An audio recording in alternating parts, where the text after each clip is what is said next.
Nah, tapi hari ini kita nggak bicara tentang pensiun ataupun menambah aset kita. Tetapi kita akan berbicara tentang, kita akan kupas tuntas bagaimana sih caranya menyiapkan pendidikan. Biaya pendidikan yang terbaik untuk anak kita nantinya. Nah, buat teman-teman tadi yang baru masuk, nah ini ada gambar daun. Nah, teman-teman pilih ya, gambar daun mana yang mewakili diri teman-teman semua. Ada 5 gambar. Silakan teman-teman pilih, lalu ketik di kolom chat. Dan jawabannya akan saya share di akhir acara kita pada siang ini. Oke. Nah, teman-teman, ini adalah visi misi dari agensi kita. Kita baca sama-sama yuk. Siapa yang mau unmute suara ya, yang ikut saya baca sama-sama. Visi menjadi agensi pilihan dengan manajemen terbaik. Misi mencetak tenaga pemasaran profesional dengan pelayanan terbaik. Oke, thank you teman-teman. Nah, Mercy Agency, Mercy kita ini memiliki arti ya teman-teman ya. M itu mewakili militan, agresif, maju terus, dan pantang menyerah. E-nya energi, kita itu penuh semangat, stamina kuat, dan dinamika kita luas. Rapid, lincah, cepat, dan tangkas. Artinya kita tidak pernah menunda. Lalu C-nya itu mewakili careful dan careful. Artinya kita telaten, hati-hati, serta penuh perhatian. Nah, yang terakhir itu yen. Y-nya untuk yen. Minat tinggi, kemauan keras, serta memiliki ambisi yang besar.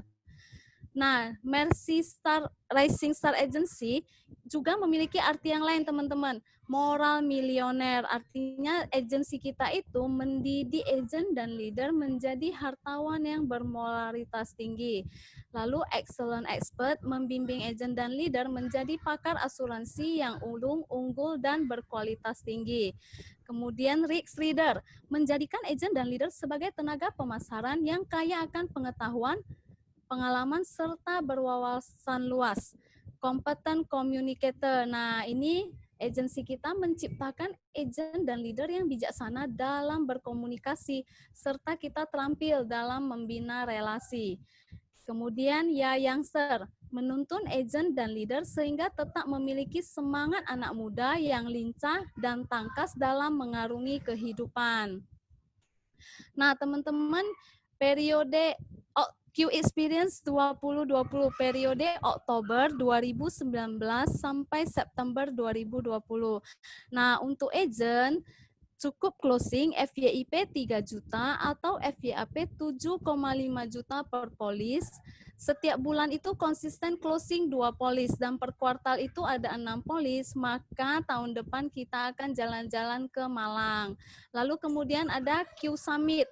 Periodenya sama ya teman-teman ya. Nah, untuk agent ini FYI closing FYIP 3 juta per polis atau FYAP 7,5 juta per polis. Nah, 1 bulannya itu konsisten closing 4 polis Q, jadi per kuartal total 12 polis, maka kita akan jalan-jalan ke Hakodate. Nah, kemudian ini kita ada Sequis Annual Trip Destination. Nah, tahun depan itu untuk silver member, kita akan jalan-jalan ke Korea. Untuk agent cukup closing dari Januari hingga Desember 2020, cukup closing FYCP 300 juta. Maka kita akan jalan-jalan ke Korea. Lalu kemudian untuk platinum membernya, kita akan jalan-jalan ke Kutub Utara Finland. Nah, untuk agent cukup closing FYCP 900 juta Januari hingga Desember 2020. Nah, teman-teman, bulan ini kita masih ada tradisional campaign sebesar 5%. Nah, periodenya itu sampai 31 Agustus. Nah, MPP-nya minimal 8 tahun. Nah, ini hanya khusus untuk produk EduPlan dan Super Protector. Jadi, untuk Q Smart tidak ada lagi ya, teman-teman. Jadi, segera sounding ke teman-teman semua, keluarga, untuk produk EduPlan ataupun Super Protector. Nah, Amazing Malaysia Contest periode Mei sampai Agustus. Untuk kategori agent baru ini, produksi minimal FYAP 40 juta. Maka teman-teman bisa berangkat ke Malaysia. Kemudian buat teman-teman agent baru yang pengen membawa keluarganya, pacarnya, nah teman-teman cukup mengajak 3 orang teman Anda untuk join di bisnis Sequis dan total produksi omsetnya itu adalah FYP 100 juta. Maka Anda dan teman atau keluarga Anda bisa sama-sama berangkat ke Malaysia. Oke, teman-teman. Testimoni kita hari ini saya mengundang 2 orang pria ya, pria yang ganteng-ganteng, cakep-cakep. Nah, di sini ada Ko Tony dan Ko Hendra. Tapi hari ini sebelum mulai dengan Ko Hendra, saya ingin talk show dulu bersama Ko Tony. Nah, sebelum saya undang Ko Tony, saya ingin mengenalkan profil Ko Tony kepada teman-teman semua. Nah, latar belakang Ko Tony itu adalah seorang pengusaha. Beliau join di Sequis pada tahun 2012. Nah, seperti yang bisa teman-teman lihat ya, setiap tahunnya itu Ko Tony selalu mencapai yang namanya trip jalan-jalan gratis serta banyak penghargaan. Nah, oke teman-teman, langsung saja ya saya undang Ko Tony. Halo Ko Tony. Halo Lin, halo teman-teman sahabat Mercy semuanya. Semangat pagi. Semangat. Semangat ya. Semangat. Apa kabarnya Ko hari ini? Ya, luar biasa, dahsyat, yes. Mantap ya Ko ya. Nah, Oke, mantap. Langsung aja kita mulai talk show kita ya Ko ya. Boleh, silakan Lin. Apa yang membuat Ko Tony, latar belakang Ko Tony itu kan pengusaha, lalu kemudian memilih join di Sequis. Apa yang membuat Ko Tony bertahan di bisnis Sequis sampai hari ini, Ko? Oke, yang pasti perubahan. Apa yang membuat saya bertahan itu karena ada satu perubahan. Oke, saya mau katakan sama teman-teman, mungkin ada bagian yang saya jarang cerita kepada teman-teman semua. Sebenarnya kalau teman-teman lihat saya pribadi, wow, kayaknya Ko Tony orangnya pasti orangnya ekstrovert gitu loh. Orang yang terbuka, orang yang mungkin bukan pendiam. Soalnya saya adalah orang yang kebalikannya, orang yang introvert. Saya mau cerita pada beberapa waktu yang lalu, Lin, ya. Terutama di masa-masa kecil saya adalah seorang yang tidak percaya diri sama sekali. Tidak percaya diri. Jadi saya waktu kecil orang tua saya sering mengatakan, atau papa saya sering mengatakan, kamu nggak bisa, dan kamu nggak bisa. Dan saya selalu berpikir dari kecil, saya selalu tidak bisa melakukan apa-apa. Dan itu benar, teman-teman. Dan saya kalau jalan waktu itu, saya tuh selalu melihat ke bawah. Jadi kayak orang nunduk, kayak orang yang selalu nggak percaya diri. Orang natap saya nggak berani natap terlalu lama, dan membuat saya benar-benar nggak percaya diri, dan saya lihat ke bawah kalau berjalan. Jadi teman bisa bayangkan kalau lihat di bawah kalau jalan, yang sering terjadi apa, teman-teman? Yang terjadi, oke, yang sering terjadi adalah saya temukan uang, Lin. Nemuin uang ya, betul juga ya, Ko. Iya, nemukan uang gitu loh. Itu salah satunya ya. Jadi teman-teman, tapi jangan contoh lah ya. Jadi ini artinya satu, mengartikan bahwa saya sebenarnya orang yang nggak percaya diri. Biarpun saya sering temukan uang, kadang 100 perak, kadang sampai bisa 500 sampai 1000 perak juga gitu loh. Orang jatuh ya. Jadi sering nengok ke bawah, nggak nengok ke ini gitu loh. Jadi sebenarnya saya nggak percaya diri. Dan sejak kecil saya sekolah pun selalu ya bukan yang terbaik. Saya selalu menjadi yang terburuk. Kalau misalkan orang ranking terakhir, itu ranking terakhir, saya biasanya juara 2 dari terakhir atau yang paling terakhir biasanya. Nah, kayak gitu sih. Jadi kalau teman lihat, nggak percaya ya bahwa Ko Tony orang begitu ya. Sama. Dan saya mengalami berapa fase dalam kehidupan saya, saya mengalami namanya gagal bangun lagi. Dan itu membuat saya tuh semakin terbiasa yang namanya gagal. Terbiasa namanya gagal, dan saya tidak melihat bahwa gagal itu sesuatu yang sangat menakutkan. Dan apa sih yang membuat saya, kenapa saya bisa bertahan di sini? Karena memang satu perubahan yang saya alami sangat luar biasa dibanding bisnis saya yang kemarin. Terutama di bisnis ini ada namanya satu sistem. Ada satu sistem yang di mana waktu saya sebagai pengusaha, saya banyak mengalami namanya kendala. Kendala apa? Menjalankan bisnis saya, ada satu waktu saya naik, tiba-tiba saya harus turun lagi, ya kan? Ada yang terjadi, sering terjadi, bukan sekali dan berkali-kali, Lin. Ya, terus saya naik lagi, dan saya paling berjaya waktu itu di handphone, dan saya sempat punya berapa outlet sampai terakhir 6 outlet. Dan tapi waktu itu terjadi satu krisis seperti hari ini. Kalau hari ini krisisnya COVID.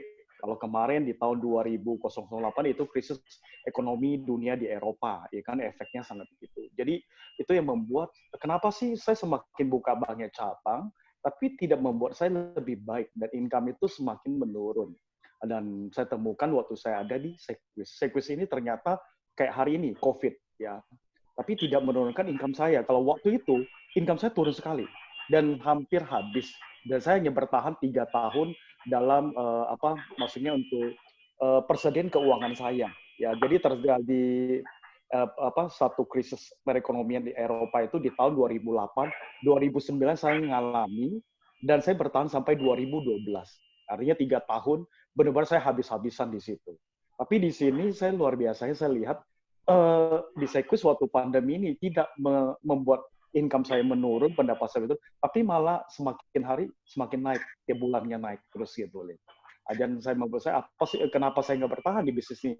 Karena sistemnya sudah bagus ya, semua pelatihannya sudah ada, dan itu banyak membuat saya yang tadinya gagap ngomong ya sebelum saya biarpun saya seorang pengusaha, waktu dihadapkan untuk ngomong dengan orang-orang seperti hari ini, saya tuh gagap sekali. Mau ngomong apa, tapi hari ini saya sepertinya kayak orang yang sangat bawel, bisa ngomong-ngomong kayak gitu, Lin. Nah, itulah salah satu perubahan dalam diri saya, Lin. Ya. Gitu. Oh, nah ini kok, ada nggak kok pengalaman, ini pertanyaan kedua ya kok ya. Yes, ada nggak silakan. pengalaman di bisnis ini yang paling berkesan, paling diingat dan bikin kok bangga? Oke, paling diingat dan bikin saya bangga ada. Ya, jadi banyak hal yang luar biasa sebenarnya bisa saya ceritakan, mungkin nggak bisa habis, tapi satu hal yang paling membuat saya berkesan adalah begini.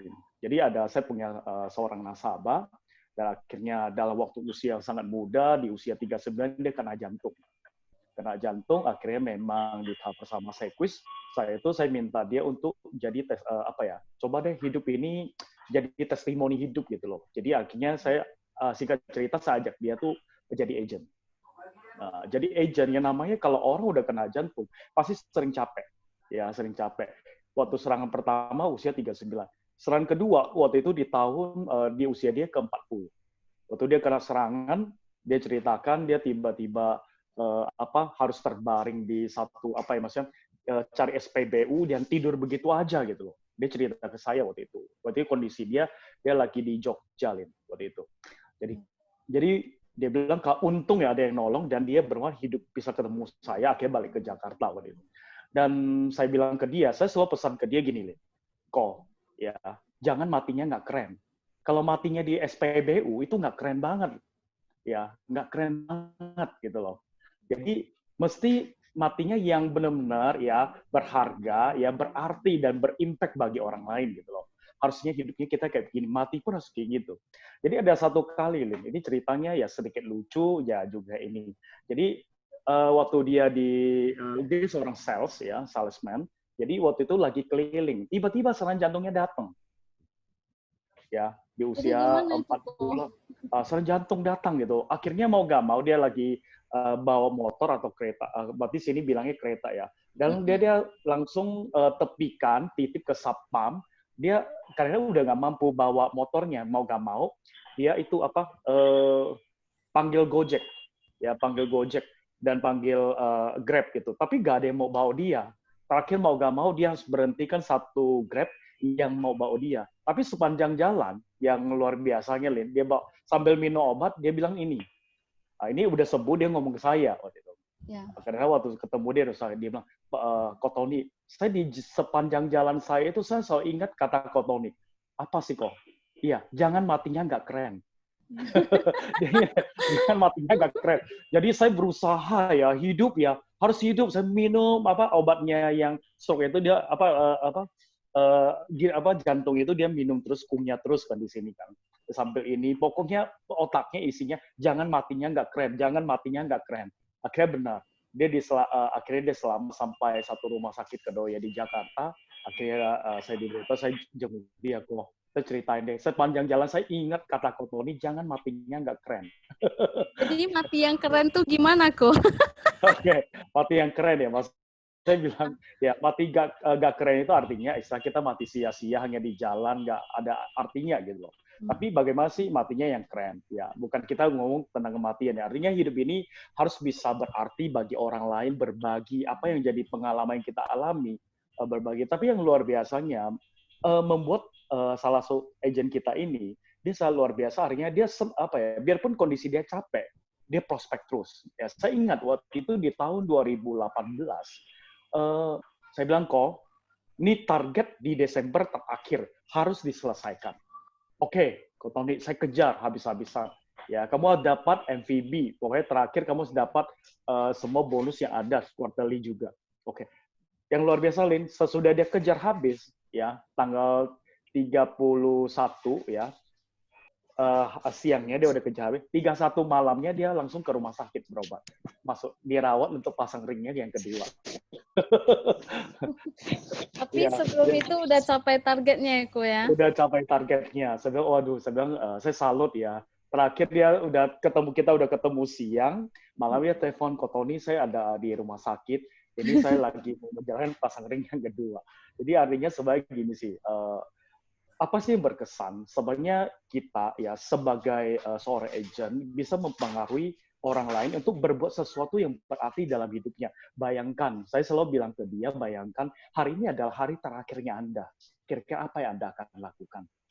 Ya, hari ini misalkan cuma hanya tinggal 6 jam dalam hidup kita. Apa yang harus kita lakukan? Dan itu yang selalu menyelesaikan.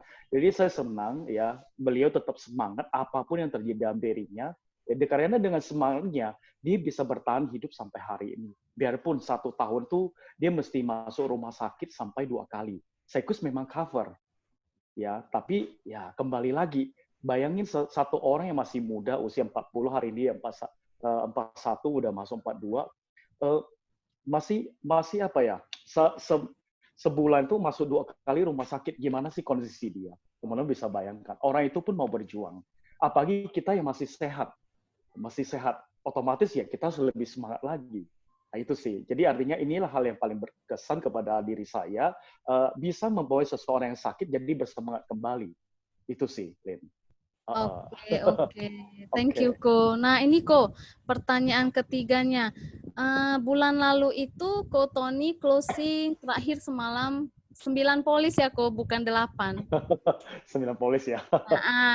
Terus Ko Tony kan sudah di bisnis Saikus ini dari 2012 ya, Ko ya. Berarti sudah 8 tahun. Pertengahan, ya, masuk ke tahun 8. Ya. 8 tahun lah ya.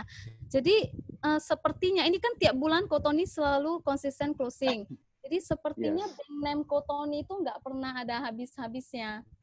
Jadi Ko Tony bisa nggak sharingkan ke kita semua yang di sini apa yang Ko Tony lakukan sehingga tetap bisa closing, bank name-nya itu terus ada, dan walaupun di situasi pandemi seperti ini, Koko selalu bisa konsisten closing setiap bulannya.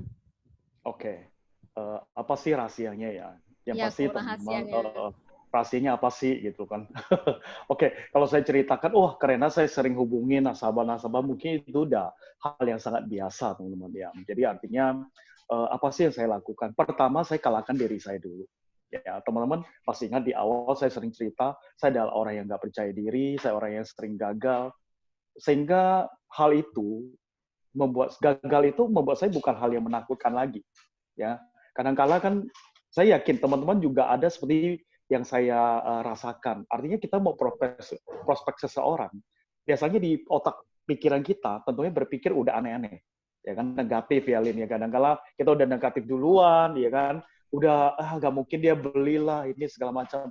Tapi ya waktu saya baca satu statement mengatakan apa yang menjadi kekhawatiran Anda itu sebanyak 8% itu tidak terbukti, ya, dan terbukti itu hanya 20%. Dan 20% itu biasanya bisa diselesaikan. Jadi hanya sekian 0, sekian persen. 0, sekian persen itu pun sebenarnya bisa diselesaikan, hanya masalah waktu dan kesabaran. Yang pasti apa sih yang saya lakukan? Satu, teman-teman, berdoa. Ya, berdoa dan bekerja. Berdoa dan bekerja itu adalah satu hal yang menyatu. Jadi pride and action. Jadi kalau kita misalnya action, hanya mengandalkan kekuatan kita, saya yakin mungkin kita nggak kuat gitu. Akan ada satu saat mungkin kita akan jadi nggak kuat. Tapi dengan adanya doa, berarti kita mensyukuri apapun yang terjadi. Saya mensyukuri apa? Saya mensyukuri bahwa hidup saya di belakang itu, yang kemarin-kemarin itu saya mengalami kegagalan. Sehingga saya melihat bahwa gagal itu udah bukan hal yang biasa, tapi sesuatu hal yang sangat indah. Ya, jadi saya sampai tulis bahwa indahnya suatu kegagalan. Bahwa gagal itu indah, sehingga saya melihat bahwa setiap kegagalan saya nilai dengan dengan value, dengan berapa harga kegagalan itu. Mungkin itu yang sempat saya ceritakan kemarin. Berapa sih harga setiap kegagalan saya? Jadi misalnya contoh, saya prospek orang ini udah berkali-kali, ya kan. Contoh lah waktu itu saya sempat cerita juga bahwa saya pernah prospek orang sampai 6 bulan dan akhirnya deal. Saya dapat komisinya sampai 60 juta. Jadi setiap kali gagal, saya hargai apa? 10 juta. Jadi artinya setiap bulan dia kasih saya 10 juta sebenarnya konsultasinya. Cuma dia bayarnya 6 bulan sekali. Jadi dia langsung waktu closing, dia langsung bayar saya sekaligus 60 juta. Jadi sebenarnya nggak ada gagal yang benar-benar gagal, nggak ada. Cuma kita perlu namanya kesabaran. Nah, itu yang satu mental pertama yang saya selalu mindsetkan kepada pikiran saya. Terus kenapa sih saya bisa tiap bulan konsisten closing? Yang saya lakukan adalah saya tidak pikir gagalnya lagi, saya pikir gagal itu biasa. Yang penting actionnya. Actionnya saya lakukan terus, saya terus hubungi nasabah, apakah dia mau atau nggak mau, saya nggak peduli. Ya, satu kata saya udah cuek, saya tempelkan muka saya seperti mungkin seperti orang bilang apa, kasarnya muka tembok ya. Jadi hubungin, nggak dibalas ya nggak apa-apalah. Yang penting saya sharingkan terus ya. Saya bagikan broadcast, saya bagikan informasi. Ya, jadi respon ya, dia respon ya, saya bersyukur, saya akan respon kembali. Jadi saya akan bangun hubungan. Dan biasanya saya akan lebih telepon mereka untuk calling, nanya kabar kepada mereka, apakah kabar mereka baik dan segala macam. Jadi selalu jalin hubungan. Kenapa sih bisa membuat sampai setiap bulan bisa closing banyak polis? Ya, saya mau katakan yang saya cari adalah nasabah-nasabah yang sebelumnya pernah beli dengan saya. Dari mereka saya biasa dapat referral. Dapat dari referral dari mereka, akhirnya saya coba untuk follow up orang-orang yang mereka referral dan dari situlah saya dapatkan. Dan saya selalu berprinsip bahwa bahwa setiap apa yang kita kerjakan itu tidak ada yang namanya sia-sia. Semua itu bisa dikerjakan dengan baik dan hasilnya pasti baik juga. Itu sih.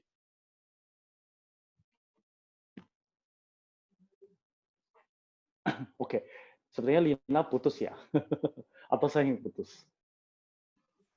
Lina yang Lina yang putus ya. putus Oke, dia. Lina yang putus ya. Kita tunggu dia kembali. Tunggu dia kembali ya. Kalau Setelah saya pariwara ini berikut ini. apa? Setelah pariwara berikut ini. Oke, setelah pariwara berikut ini. Ya, saya harap mungkin teman-teman bisa dapatkan sesuatu apa yang saya sharing hari ini. Yang penting ketika kita punya usaha, ya saya yakin hasilnya tidak akan mengkhianati usahanya kita gitu loh.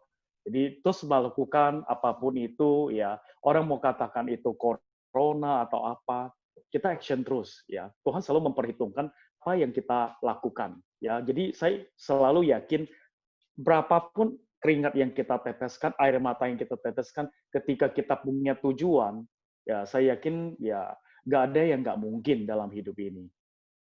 Yang penting Anda punya goal, Anda terus mengejarnya, pasti bisa. Dan saya selalu tantang diri saya untuk setiap bulan untuk selalu ada konsisten closing-nya.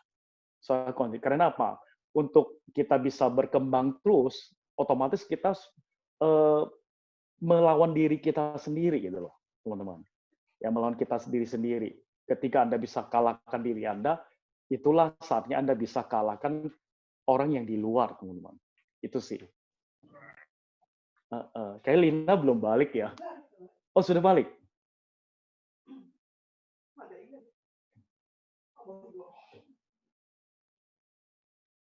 Yang saya lihat hanya Cienti ya.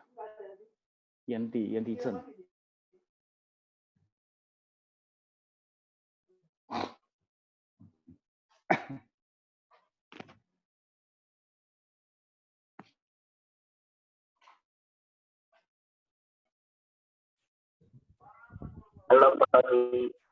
Ko Tony, sorry ya, Ko. Oke, nggak apa-apa.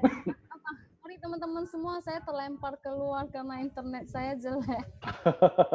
Ya, Ya, Holland udah share screen. oke, nggak apa-apa. Yang penting Thank teman-teman you. udah mendengarkannya juga ya. Oke, saya Ya, oke. mungkin itu aja sih Lin yang saya ini. Yang penting usaha terus karena usaha itu tidak akan mengkhianati hasil. Ya. Terus yang paling Ya, penting oke. adalah punya tujuan. Jadi 3 kunci sukses dari saya yang selalu saya ingatkan kepada teman-teman, juga saya ingatkan kepada diri saya adalah apa kuncinya? 3 hal. You know what you do. Ya, kamu tahu apa yang kamu lakukan, itu yang pertama. Yang kedua adalah you must have a mentor. Karena mentor itu akan mengarahkan Anda ke titik suksesnya yang mau Anda capai. Yang ketiga, konsisten. Ya. Dengan menyelesaikan, dengan punya prinsip 3 hal ini, saya yakin sukses itu ada di tangan kita. Dan paling penting, setiap orang harus menyelesaikan 10.000 jamnya mereka. Setiap orang. Ya, jadi artinya ketika Anda bisa selesaikan 10.000 jam Anda dengan benar-benar konsisten, satu hari bisa bekerja 8 jam untuk bisnis yang kita lakukan ini, yaitu di Sequis. Itu dalam waktu 3,5 tahun, 10.000 jam Anda akan selesai. Jadi sebenarnya nggak heran, saya udah tahun ke-8, sehingga saya bisa konsisten closing terus, teman-teman. Jadi teman-teman juga bisa lakukan, bahkan mungkin lebih besar dari saya juga bisa. Ya, saya yakin ketika teman-teman udah di bisnis lebih dari 3,5 tahun, Anda bukan dicari orang, Anda bukan cari orang lagi, tapi Anda akan dicari orang. Saya rasa itu sih. Yang bisa saya Oke, tambahkan. thank you Ko Tony Oke, untuk thank you sharingnya. Lina. Ya, saya Ya. doakan Ko Tony sukses selalu dan sehat selalu ya Ko Amin. ya. Amin. Ya, Selalu sukses dan oke. sehat. Oke. Yuk. Ya, oke. Thank you Ko. Nah, teman-teman, Thank you. ini kita ya ke testimoni selanjutnya. Ya, nah hari ini saya mengundang Ko Hendra. Halo Ko Hendra. Mana Ko Hendra? Halo. Ya, halo Ko. Ya. Nah, Holland, tolong slide-nya Holland. Nah, di sini Ko Hendra itu latar belakangnya kan adalah seorang pengusaha ya Ko ya. Join di Sequis itu Agustus 2019 dan Ko Hendra itu selalu memenangkan MMTC Club. Lalu Ko Hendra juga konsisten closing setiap bulannya dan bahkan saat ini sedang fokus untuk promosi ke level executive manager. Jadi sebelum kita mulai talk show kita, Ko Hendra boleh dong perkenalkan diri dulu ke teman-teman semua. Ya, boleh. Ya, selamat pagi semuanya. Ya, Ko latar belakang Ko apa, serta asal Ko dari mana? Gitu Ko. Ya, oke. Nama saya Hendra. Jadi biasa dipanggil Alam ya. Jadi makanya ada Hendra Alam gitu. Ya, jadi saya saat ini masih sebagai seorang pengusaha di Kota Palembang, ya asalnya di Palembang, ya. Ya, benar. Sekarang di Palembang. Gitu. Jadi masih jalankan usahanya, tetapi part time-nya di Sequis juga ya Ko ya? Ya, benar sekali. Masih saya fokus di Sequis dan juga sebagai seorang pengusaha. Oke, thank you Ko. Nah Ko, kenapa Ko Hendra mau bergabung di Sequis dan di tim Mercy Agency? Oke, jadi saya tahun lalu itu mama saya masuk rumah sakit. Nah, kebetulan mama saya itu nasabah daripada salah satu brand insurance di Indonesia ya, salah satu. Bukan Sequis. Jadi pada saat dia mau operasi kan semua yang urus saya ya gitu. Jadi pada saat itu saya berhubungan sama agent mama saya gitu. Jadi berhubungan dengan agent mama saya. Sebelum melakukan operasi itu semua pertanyaan yang berhubungan dengan insurance itu saya tanyakan ke agent. Nah yang parahnya itu agent mama saya itu nggak bisa memberikan jawaban yang pasti dan nggak bisa bahkan melemparkan suruh saya tanya ke ada customer service di rumah sakit ya di rumah sakit itu jadi dia melemparkan ke customer service Jadi akhirnya saya kayak dibolak-balik gitu. Jadi disuruh ke sini, ke sana, ke sini, ke sana. Dan yang paling parahnya, agentnya nggak bisa mastiin apakah klaim mama saya itu bisa, maksudnya apakah polis mama saya itu bisa diklaim atau enggak gitu. Nah itu yang membuat saya benar-benar kecewa tahun lalu gitu.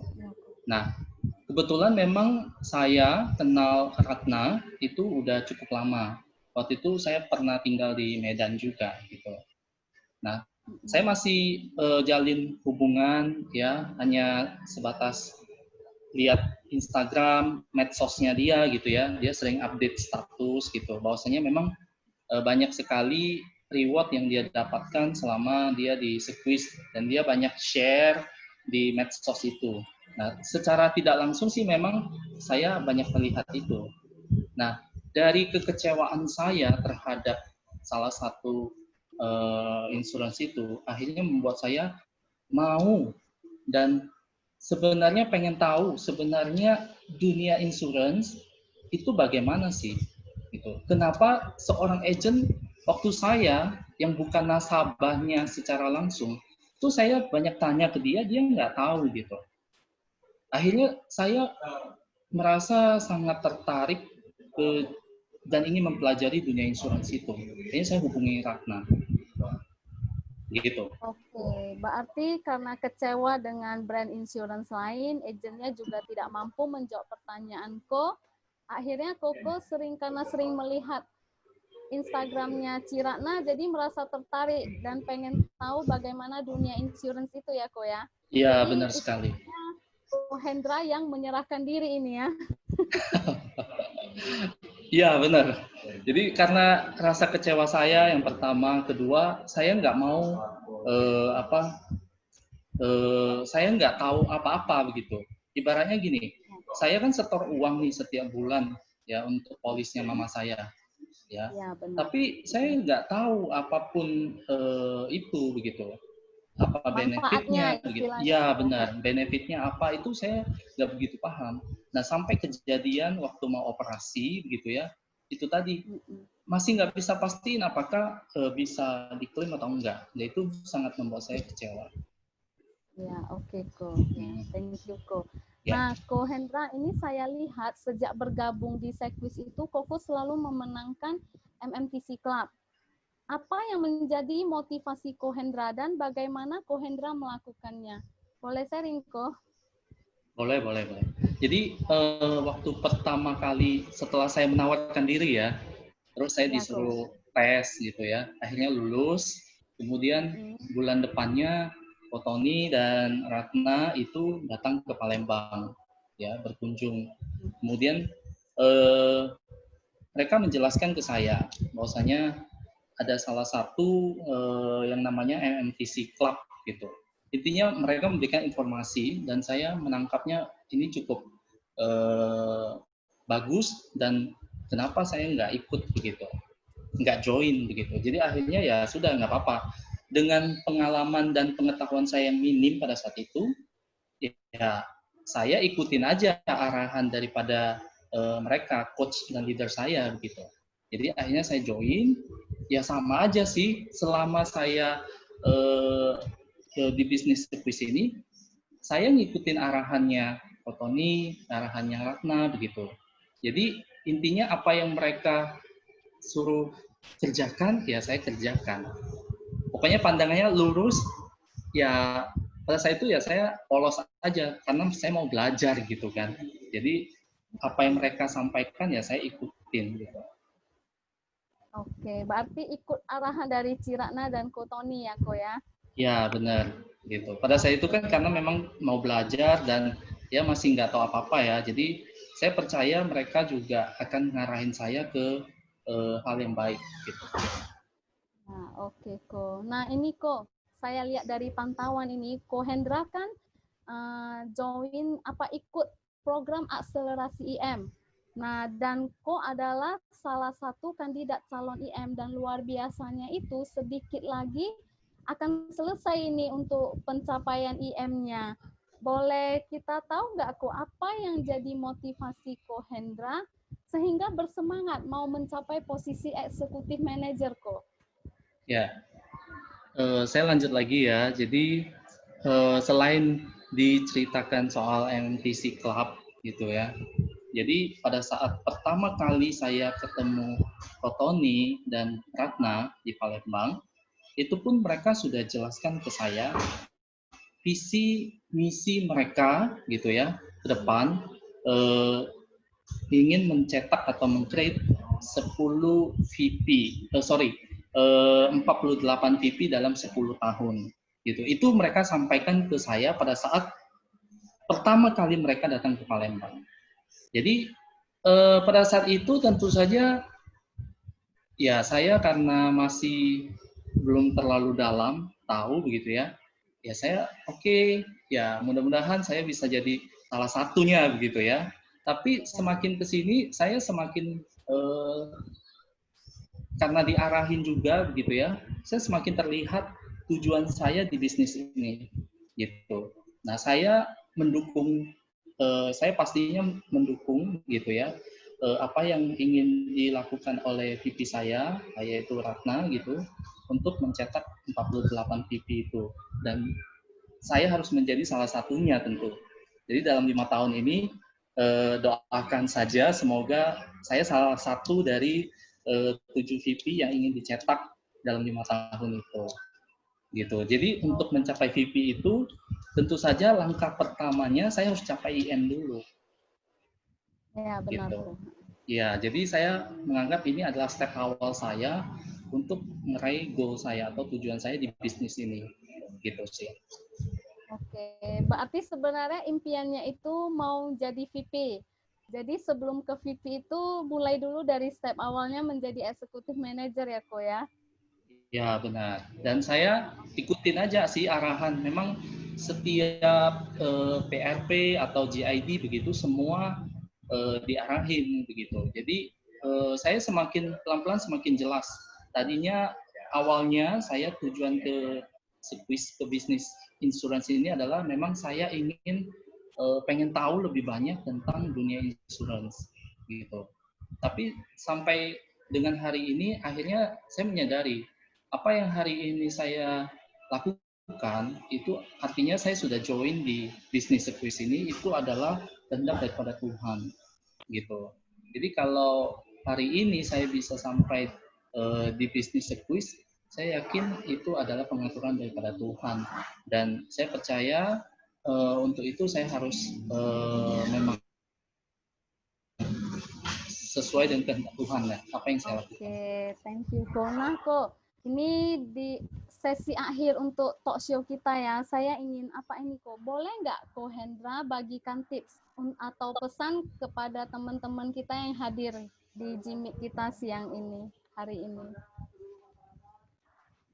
Ya, apa ya? Jadi mungkin karena saya masih termasuk golongan junior lah ya, gitu. Jadi masih harus banyak belajar.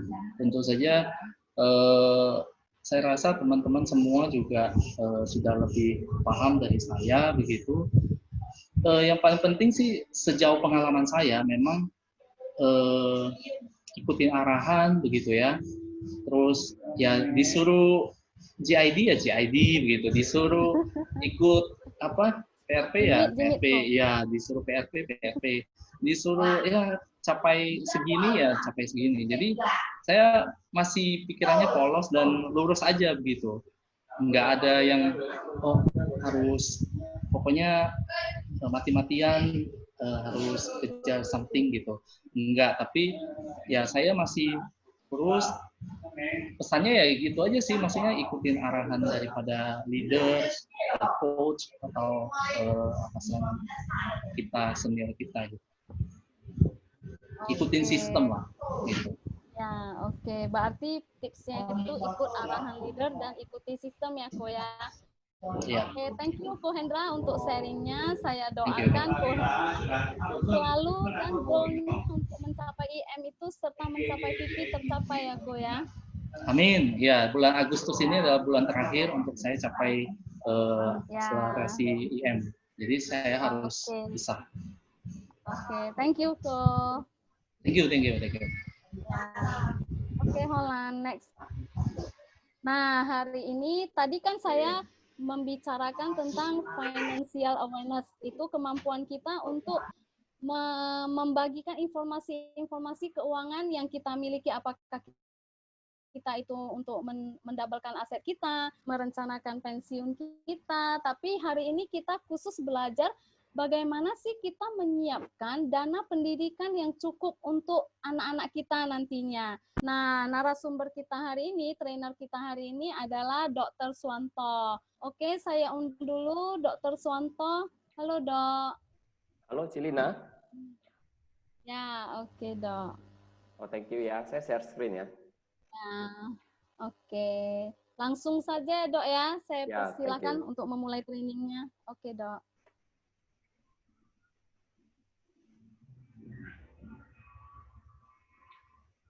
Sudah keluar belum, Ci? Halo, Cilina. Dok, suaramu terputus tadi. Halo, Ci. Gambarnya sudah keluar? Ya, nah ini udah jelas, Dok. Oke ya. Yang ada Ya, gambar halo. grafik. Sudah, tapi masih ya, word accumulation, word presentation itu. Oke, thank you ya. Saya mulai ya. Oke, selamat Ya, pagi Dok. teman-teman. Semangat. Nah, hari ini kita mau belajar lebih lengkap tentang perencanaan keuangan. Jadi, saya kasih gambaran besar. Sebenarnya tugas kita sebagai financial planner ngapain sih dalam membantu nasabah? Kalau kita ngerti konsep ini, maka kita akan bisa lebih bagus ya dan memberikan arahan dalam membantu klien-klien kita. Oke, jadi kalau kita ketahui, orang itu kan mulai bekerja usia 20-an. Ada yang usia belasan sudah mulai bekerja, tetapi rata-rata 20-an sejak mulai selesai kuliah. Kalau seperti bosnya Sinarmas, dia mulai usia 12 tahun, 14 tahun sudah mulai kerja, jualan. Nah, jadi dia grafiknya di awal udah kerja. Tapi standarnya orang mulai bekerja di usia 20-an, sehingga kalau kita lihat gambar aset itu gambar yang warna biru. Ini uangnya ya, jumlah uangnya. Jadi gambar biru ini kan pelan-pelan naik terus. Asumsi dia bekerja dengan baik atau berusaha dengan baik sehingga penghasilan naik terus. Aset naik terus. Kalau dia berhasil menjaganya, mengembangkannya, akhirnya asetnya diberikan kepada ahli warisnya. Ini bicara aset yang warna biru. Lalu kita bicara income, penghasilan. Kalau bekerjanya mulai usia 22, ini yang grafik warna hijau. Awalnya sedikit, lama-lama makin banyak, karena dia naik pangkat. Terus sampai akhirnya akan habis. Misalnya contohnya dia pensiun di usia 60-an, 68 misalnya. Maka income-nya langsung drop. Kecuali dia ada, ini drop-nya nggak sampai habis, karena apa? Karena mungkin dia ada passive income. Dia ada rumah sewa, ada deposito, ada dana pensiun yang bisa diambil, sehingga tetap ada. Dia ambillah dana pensiun ini. Tapi biaya hidup bagaimana? Biaya hidup dari kecil, makin lama makin besar. Makin besar terus. Waktu udah pensiun, biasanya agak turun nih. Karena mungkin anak udah besar, jalan-jalan keluar negeri juga kurang, banyak di rumah saja misalnya. Maka pengeluaran juga kurang, tetapi tak ada. Namun satu titik setelah usia 80 kok naik? Karena penyakit sudah mulai datang. Jadi kalau kita lihat grafik ini, kita kurang lebih bisa paham apa sih yang dibutuhkan klien kita. Contoh, di usia muda, cohabitation artinya dia tinggal misalnya di rumah orang tuanya atau di rumah saudara, tinggal bersama.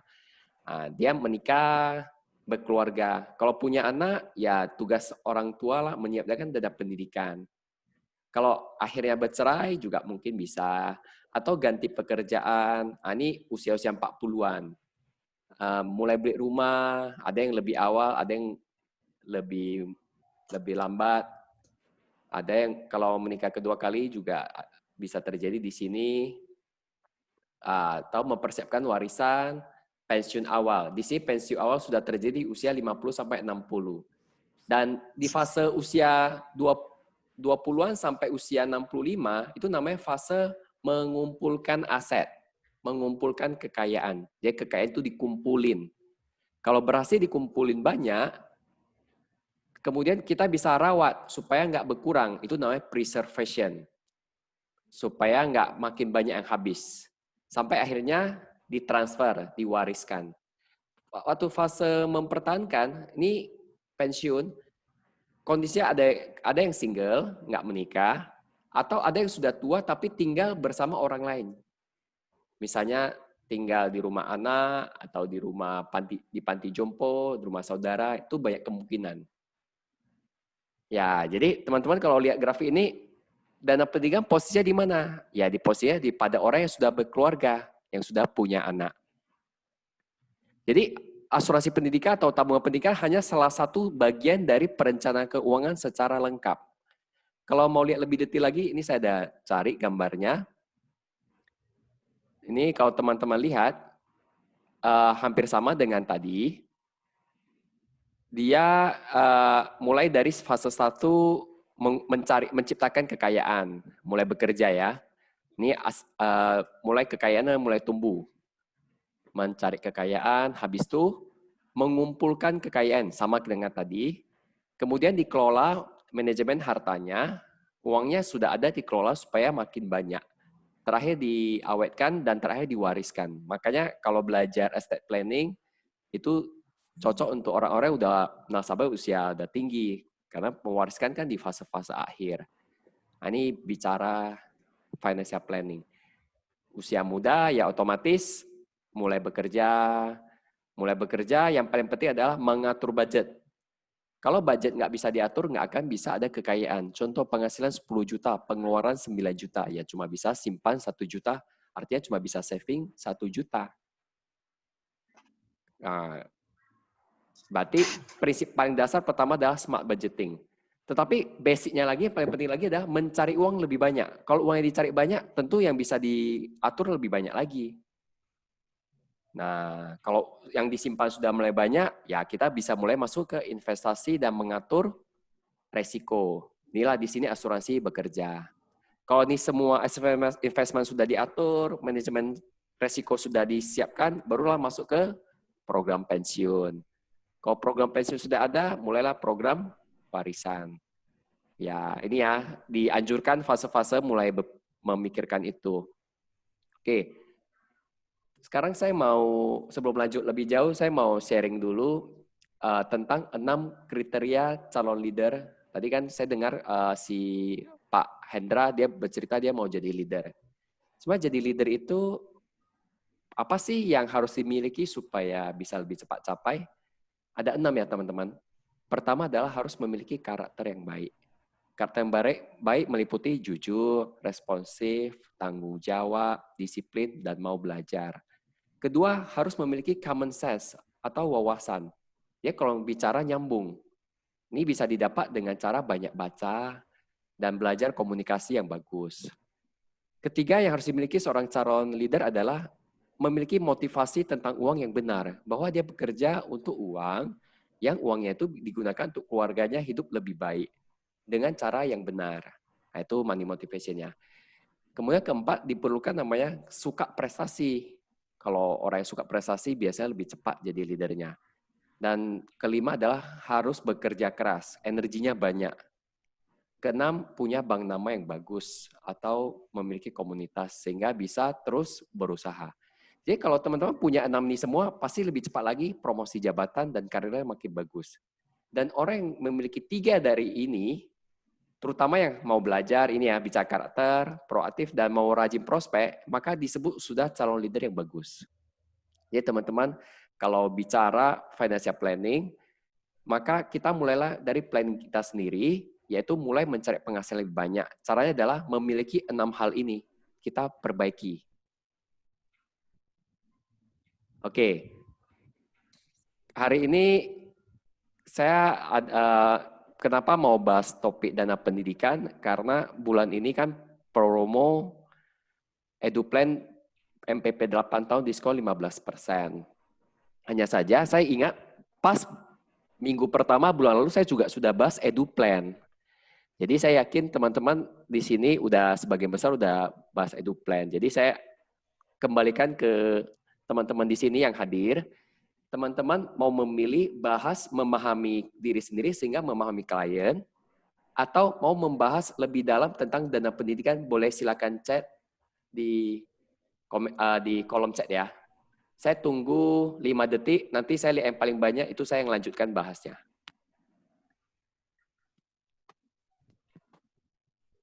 Oke, teman-teman silakan dipilih. Adalah sebuah hasil penelitian yang sangat lama, yaitu tahun 1917, seorang wanita namanya Catherine Briggs, dia mempelajari perbedaan setiap manusia. Ada manusia yang seperti ini, ada manusia yang seperti itu. Kemudian si Catherine ini belajar bahwa tahun 1923 seorang ahli psikolog namanya Carl Jung, dia menulis suatu buku yang sangat bagus tentang perbedaan kepribadian setiap manusia. Akhirnya si Ibu Catherine Briggs ini bersama anaknya Isabel Briggs Meyer meneliti teori yang dikembangkan oleh Carl Jung dan melakukan penelitian ke banyak orang, terutama ke banyak tentara. Dan hasilnya tahun 1941 mulai dipraktekkan. Karena di zaman itu lagi zaman perang, orang bingung mau kerja apa. Jadi dimulai dikembangkan.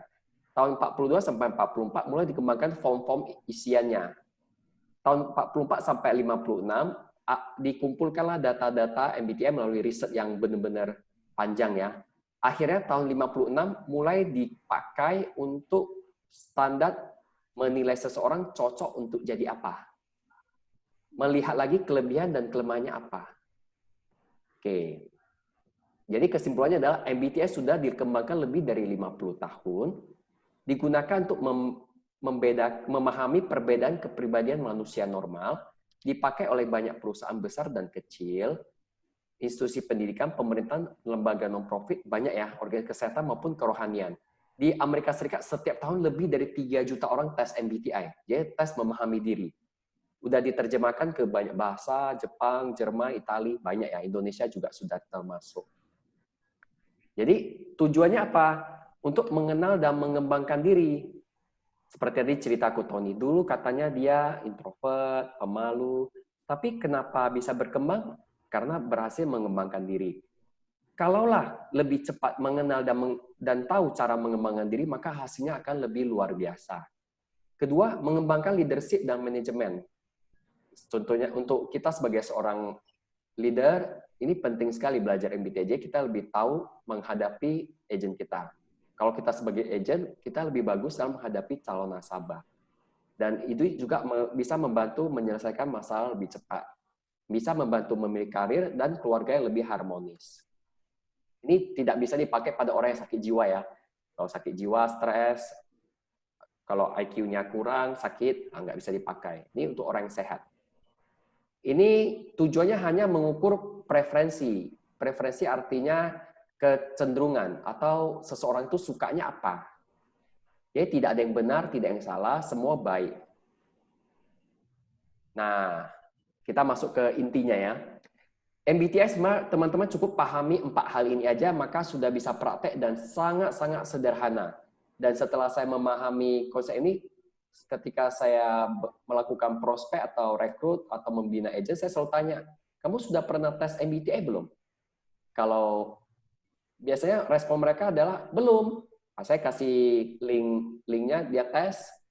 Setelah saya tahu, saya lebih cepat untuk melakukan pendekatan dan proses presentasi juga lebih sesuai dengan keinginan dia. Jadi teman-teman, saya ingin teman-teman benar-benar fokus dalam waktu 20 menit ke depan untuk memahami 4 hal ini. Kalau teman-teman bisa memahami ini dan teman-teman langsung bisa membedakannya, itu hasilnya luar biasa. Oke, saya langsung mulai ya. Oke, yang pertama adalah arah energi. Energi itu artinya apa? Sesuatu yang membuat orang itu semangat. Saya kasih contoh aja. Kalau orang extrovert, energinya didapat dari luar. Jadi kalau cas baterai, dia dapat baterainya dari luar. Artinya waktu dia berkumpul dengan banyak orang, kumpul-kumpul, dia dapat energinya banyak. Tapi kalau orang introvert, dia dapat energi, dia seperti super saya. Dia menyerap energi ketika dia sendiri.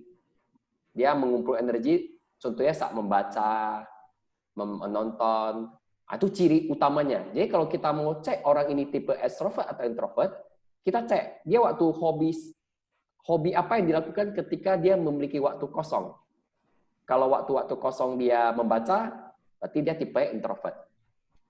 Umumnya. Tapi kalau waktu kosong, lagi liburan, hobinya adalah apa? Kumpul di warung kopi. Di kemungkinan besar sudah extrovert. Nah, ini contohnya lagi lebih detail. Ini dia ketika seseorang mau istirahat, si orang introvert dia bilang, saya mau baca buku aja. Saya pernah tanya ya ke Civiti, saya tanya, Ci, kalau Cici waktu santai mau sukanya apa? Dia bilang dia sukanya baca buku. Waktu kecil dia sewa komik begitu banyak, dia baca. Nah, berarti dominannya keintip dia udah introvert. Oke. Detailnya apa? Nih, kalau orang introvert adalah dia orangnya lebih cirinya ya, lebih banyak berpikir baru bertindak. Dia fursat waktu sendiri. Ini yang gampang dilihat, yang poin nomor 2. Cirinya adalah dia berbagi informasi kepada sedikit orang terpilih. Dia pilih-pilih biasanya kalau cerita, nggak gitu terbuka.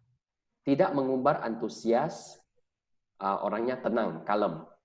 Tadi Ko Tony cerita ya, kita lihat ya Ko Tony, nanti coba kita uji ya, Ko Tony extrovert atau introvert ya, dari testimoni dia.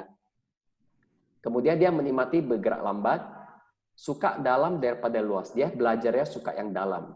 Daripada belajar banyak, dia lebih suka belajar sedikit hal, tetapi yang banyak ilmunya yang dalam.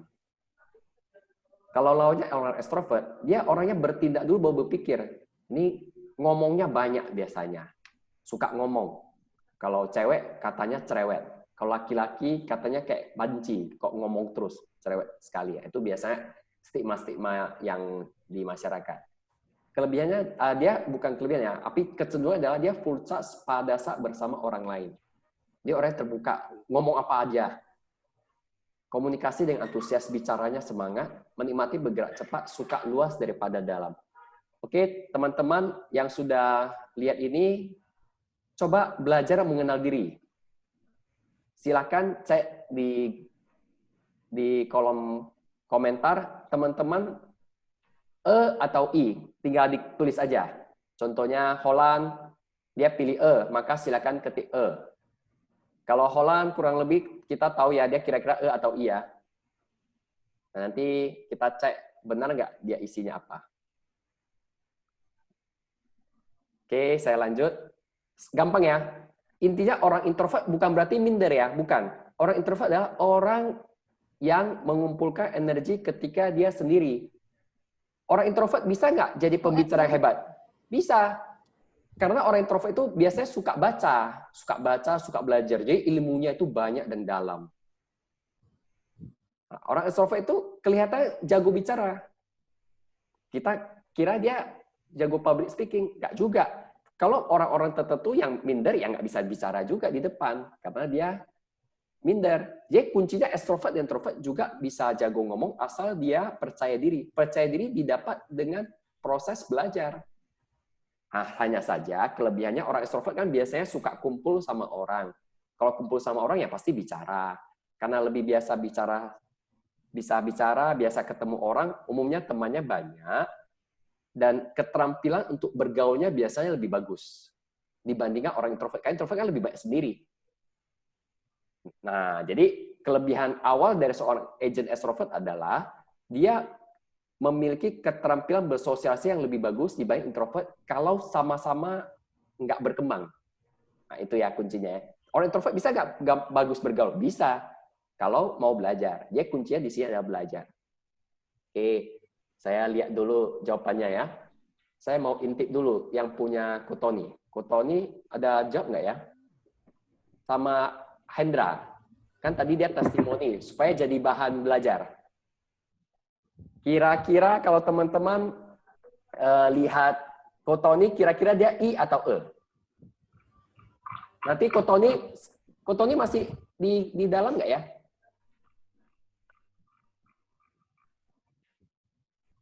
Atau sudah keluar? Oh, kayaknya sudah nggak aktif ya. Oke, saya bicara Holland aja dulu. Teman-teman coba lihat, kira-kira Holland extrovert atau introvert? Sebelum lihat jawaban dia. Holland? Holland juga nggak aktif. Sepertinya semuanya sedang bingung atau apa?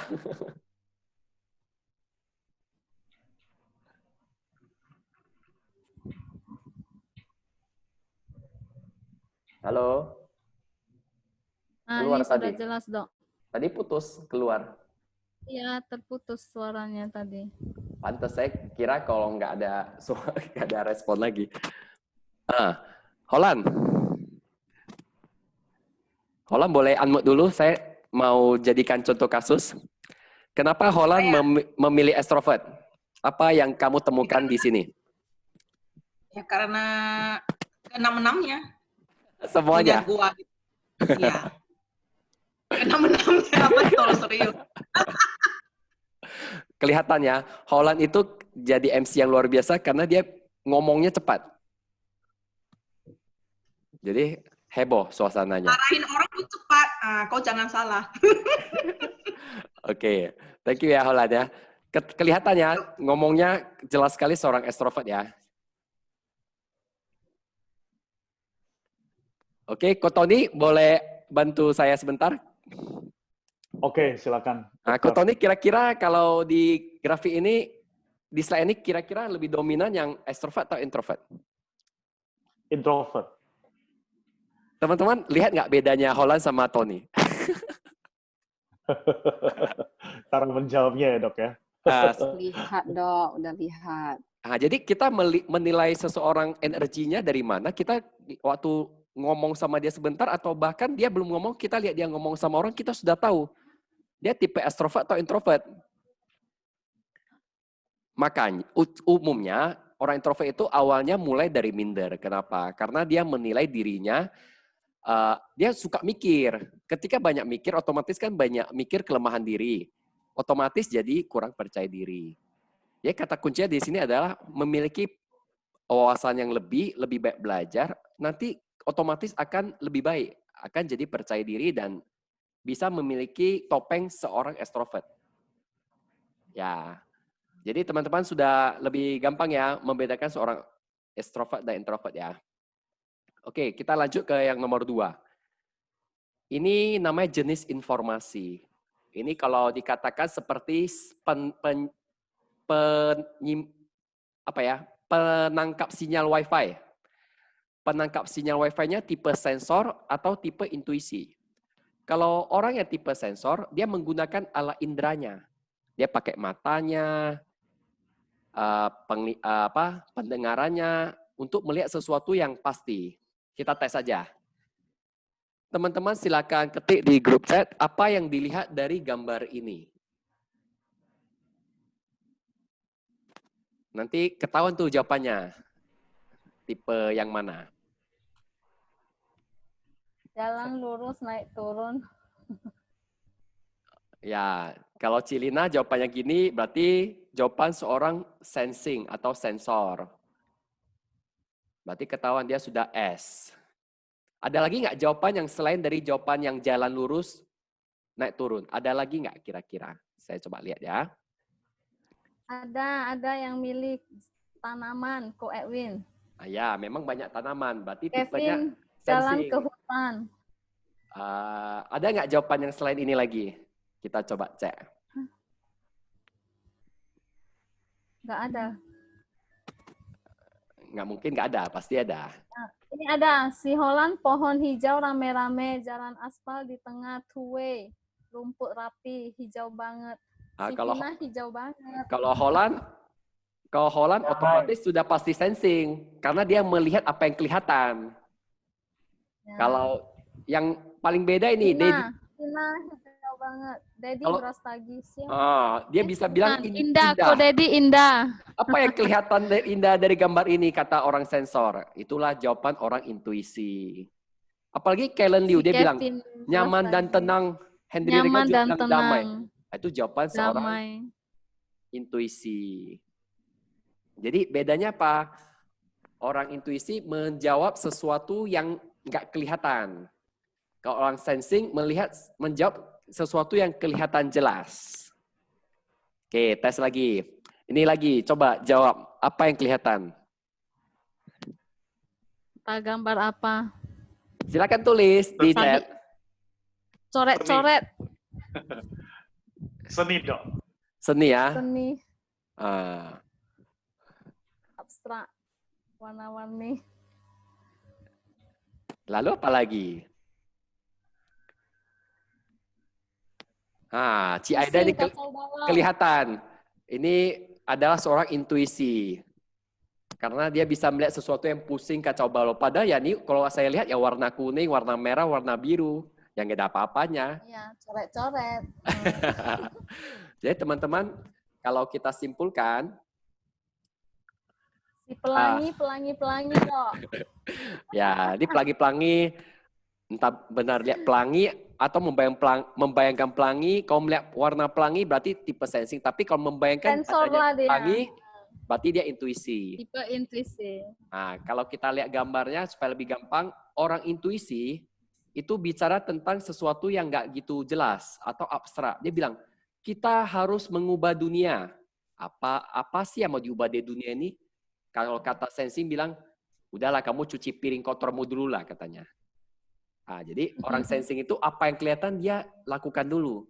Kalau intuisi dia membayangkan jauh ke depan. Dan ini menentukan seorang leader. Biasa orang leader yang tipe sensing itu manajemennya kuat. Kalau orang tipe N, itu biasanya leadership-nya kuat. Dia membayangkan, dia membuat visi, menyampaikan visi. Nah, itu. Jadi implikasinya dari dua hal ini aja panjang sebenarnya.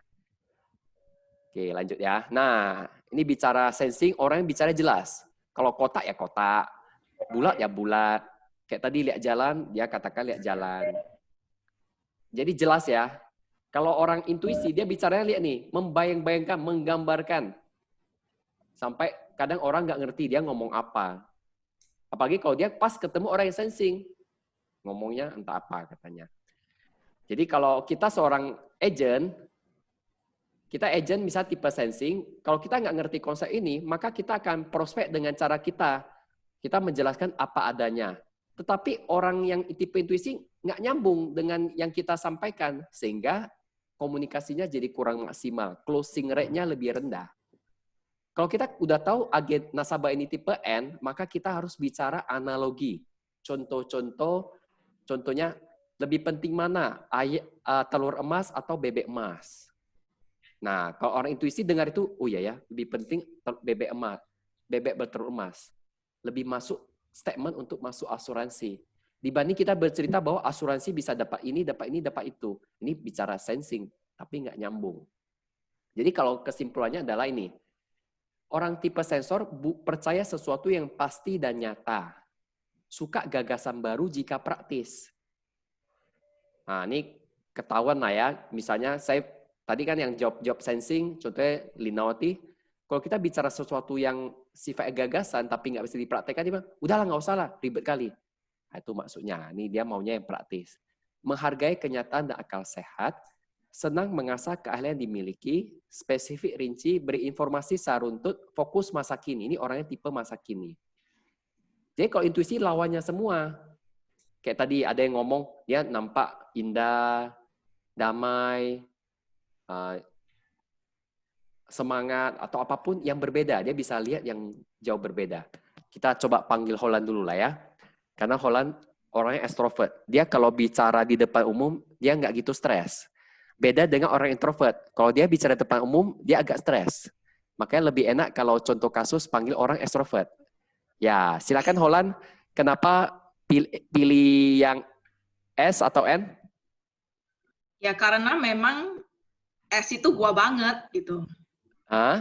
Apa yang paling dominan untuk kamu? Yang nomor 1, percaya hal pasti dan nyata. Saya suka ide-ide kalau itu praktis. Kalau misalnya, contohnya masak aja ya, lu mau makan apa? Kita masaknya ramyeon, kimchi, pakai ini, pakai itu. Aduh, nggak usah, pokoknya masak Indomie aja pakai telur, oke nggak? Itu yang praktis. Itu aku sukanya, kalau misalnya idenya itu masak Indomie pakai telur Intel ya, Indomie telur ya. Oke, kita lakukan langsung gua masak gitu. Kalau masak mau pakai ramyeon, kimchi, pakai paprika, pakai gochujang, pakai apa, itu mungkin gua nggak akan masak gitu. Lu mau makan, masak sendiri. Kemudian yang menghargai kenyataan dan akal sehat, yes. Senang mengasah keahlian yang dimiliki, ya. Jadi saya bisa itu, contohnya potong nanas. Gua kepengen potong nanasnya itu seperfect mungkin. Tapi kalau udah perfect, ya udah gua tinggalin gitu. Tapi bukan berarti saya nggak bisa motong, saya bisa. Dan itu cakep banget. Dan matanya itu nggak sampai habis gitu ya. Kemudian yang kelima, spesifik rinci. Beri info secara runtut, ya. Kemudian fokus pada masa kini. Kira-kira kamu ada nggak poin di intuisi yang kamu kira-kira ada di tempat kamu, diri kamu? Nomor 4. Senang hal belajar baru, kemudian bosan ya? Iya. Ya, Karena lalu udah ada, tahu gitu, udah tahu. ya ada lagi nggak? Nomor 1. Nomor 1. Jadi yang kalau ini kan namanya kecenderungan. Kecenderungan itu ada sisi kiri dan sisi kanan. Ada orang yang kalau dia besar sekali sensornya, maka dia makin ke kiri. Tapi dia juga ada sisi intuisinya. Jadi ini tarik-menarik sebenarnya. Orang punya keduanya. Hanya saja dominan yang mana waktu seseorang itu mengambil informasi. Jadi kalau kita ketemu nasabah seperti Holland, kita jangan bicara yang terlalu kiasan-kiasan. Contohnya, Holland, lebih penting mana? Bebek bertelur emas atau telur emasnya? Nah, contoh, Holland, menurut kamu lebih penting bebek telur emas atau telur emasnya? Ya telur emas. Ya telur bebeknya, telur bebek. Angsanya. Ini kan cerita telur emas atau angsa ya. Terus tentu saja angsa gitu. Ya. Pokoknya straight to the point aja, lu mau ngomong apa gitu. Pakai Gak suka kan kalau saya tanya kayak gitu, kamu gak suka ya? Emosi. Pusingan, entah ngapain tanya itu. Ya, tetapi kalau kamu ketemu nasabah yang intuisi, dia lebih suka. Jadi bagaimana kita mengenal si nasabah itu tipe yang S atau N dulu. Baru kita pakai cara yang mana. Prinsipnya kita harus menguasai dua cara, dan kita pakai, misalnya kita cara presentasi tipe untuk orang nasabah sensor, ya kita bicaranya apa adanya. Kalau kita bicara ke nasabah yang tipe intuisi, ya kita bicara dengan model yang metafora. Saya kasih contoh ya, teman-teman kenal nggak Melanie Juwono? Kenal. Kira-kira di tipe sensor atau intuisi? Ketahuan sih dari presentasinya waktu MDRT kelas, kalau ke Medan dia selalu bicara intuisi. Dia selalu bicara intuisi. Dia selalu bicara pakai metafora untuk menjelaskan ke nasabah. Jadi kalau dia prospek orang intuisi, dia nyambung. Tetapi ketika dia prospek cara dia dengan nasabah yang sensor itu nggak nyambung, agak susah. Jadi kita perlu belajar keduanya, lalu kita kenali nasabah kita tipe yang mana, kita kasih dia sesuai yang dia mau. Oke, ada nggak di sini yang pilih N? Biar saya jadikan contoh kasus. Lebih dominannya di N. Kalau nggak ada, saya mau lanjut lagi. Sebenarnya lebih enak belajar contoh kasus, jadi lebih ingat. Ada nggak? Ada tumbalnya gitu ya. Semua bukan tumbal, bahan studi kasus. Karena ini bukan jelek atau baik, sama-sama baik. Cuma bedanya penerima Wi-Fi-nya merek sensor atau merek intuisi. Kalau setengah-setengah gimana, Dok? Kata Edwin Salim. Si Edwin setengah-setengah. Ya, bojes ya ya. Ya, kadang kadang I katanya. Tadi, yang ini setengah-setengah. Ya, bisa aja. Artinya sensor Wi-Fi-nya ada dua. Di tengah-tengah nggak dominan. Jadi, ibaratnya gini, kalau saya suka membayangkan kita memiliki dua pen. Satu pulpen merah, satu pulpen hitam. Kebetulan kalau tipe yang Edwin setengah-setengah, berarti pennya dua-dua berkembang. Hanya saja pasti ada yang lebih cenderung. Jarang sih sampai pas 50-50 jarang. Misalnya lebih cenderung sensor 51, 60 gitu. Oke, lanjut. Lanjut aja lah, Dok. Si Edwin punya Ko Edwin apa? Dibiarin dulu. Dia apa? Kalau handphone dia double SIM card. Tuh Siro Triple bisa. setengah pula dia. Gini aja, kita tes. Coba Edwin lihat ini apa yang kamu lihat. Coba kamu keluarlah, kita jadikan studi kasus. Karena Elma Prodi cowok atau cewek. Oke, Edwin boleh unmute dulu, kita tes. Kalau mau ya. Kalau nggak mau saya next saja juga nggak apa-apa. Ko Edwin, ayo biar kita tes setengah-setengahmu. Next dulu lah, next. Next dulu, oke. Dia takut jadi tumbal. Iya kan? Enggak lah, ini Ya. kan tadi saya udah jawab tanaman. Tanaman berarti Oh, sensor. berarti dia Kelihatan. tipe S. Kan memang kelihatan tanaman, berarti sensor. Iya, Lalu ini apa yang kamu lihat? abstrak. Lalu apa lagi? Pusing lah lihatnya. Sing. Lalu apa lagi? Warna-warni. Lalu apa lagi? Terus seni. Lalu apa lagi? Nggak ada lagi. Ya udah sensor lah dominannya.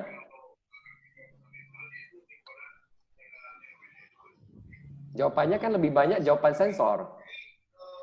Gitu ya. Coba cek lagi. Kalau yang tadi extrovert, introvert, nah, setengah-setengah tuh. Cemana tuh? Oke, sekarang saya Itu tanya nih kamu. setengah-setengah. Edwin, Nah, kalau hari ini kamu punya uang 1 miliar di tabungan, udah banyak lah. Kira-kira kamu mau ngapain dengan uang kamu itu? itu banyak. Apa? Coba lah sebutkan. Yang 3 lah yang utama. 3 yang utama. Investasi, Oke. Si.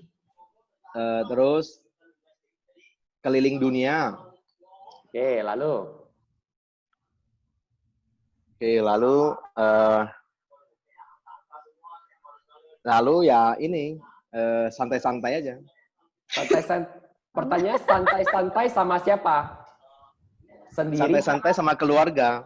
Keluarga, oke. Ada nggak rencana bawa keluarga kamu kumpul-kumpul sama keluarga Holland, Ratna, atau teman-teman yang lain? Bisa jadi, tergantung mood. Tergantung mood ya. Si Holland, coba kamu tebak. Kira-kira dia E atau I?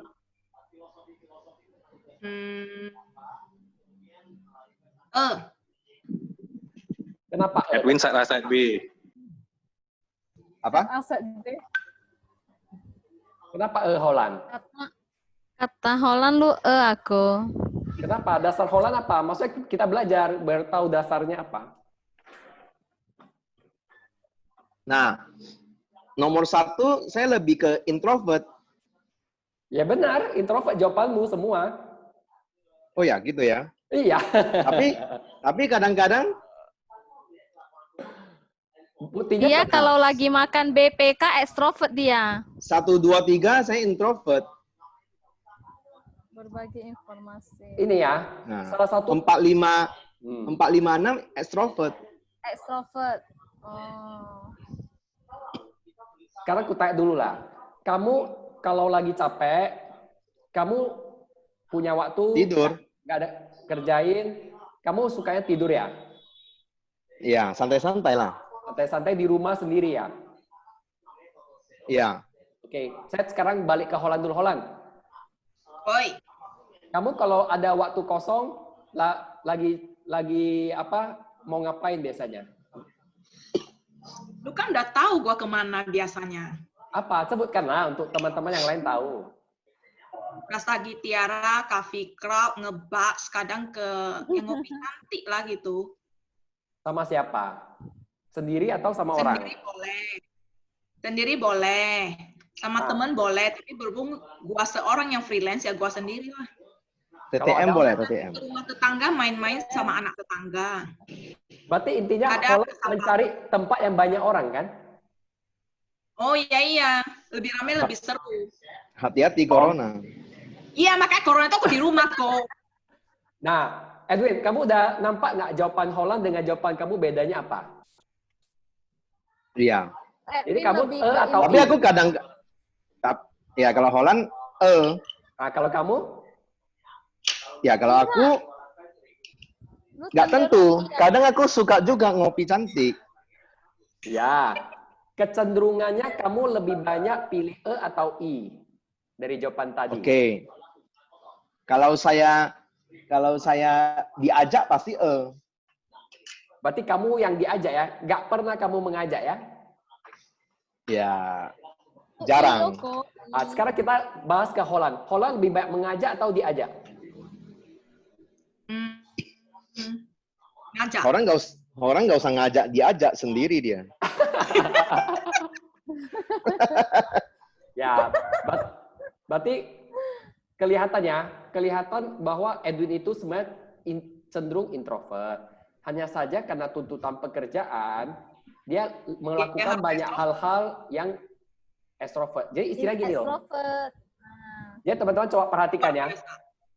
Misalnya Edwin itu wajah aslinya introvert, wajah aslinya. Tetapi karena pekerjaannya dia pakai wajah extrovert. Ya, apa itu tongtol ya? Tongtol itu. Ini sisiran. Edwin pakai topeng ternyata. Sisir dipakai, aduh. Sisir dipakai. Sisir Xiaoling. Jadi ini artinya apa teman-teman?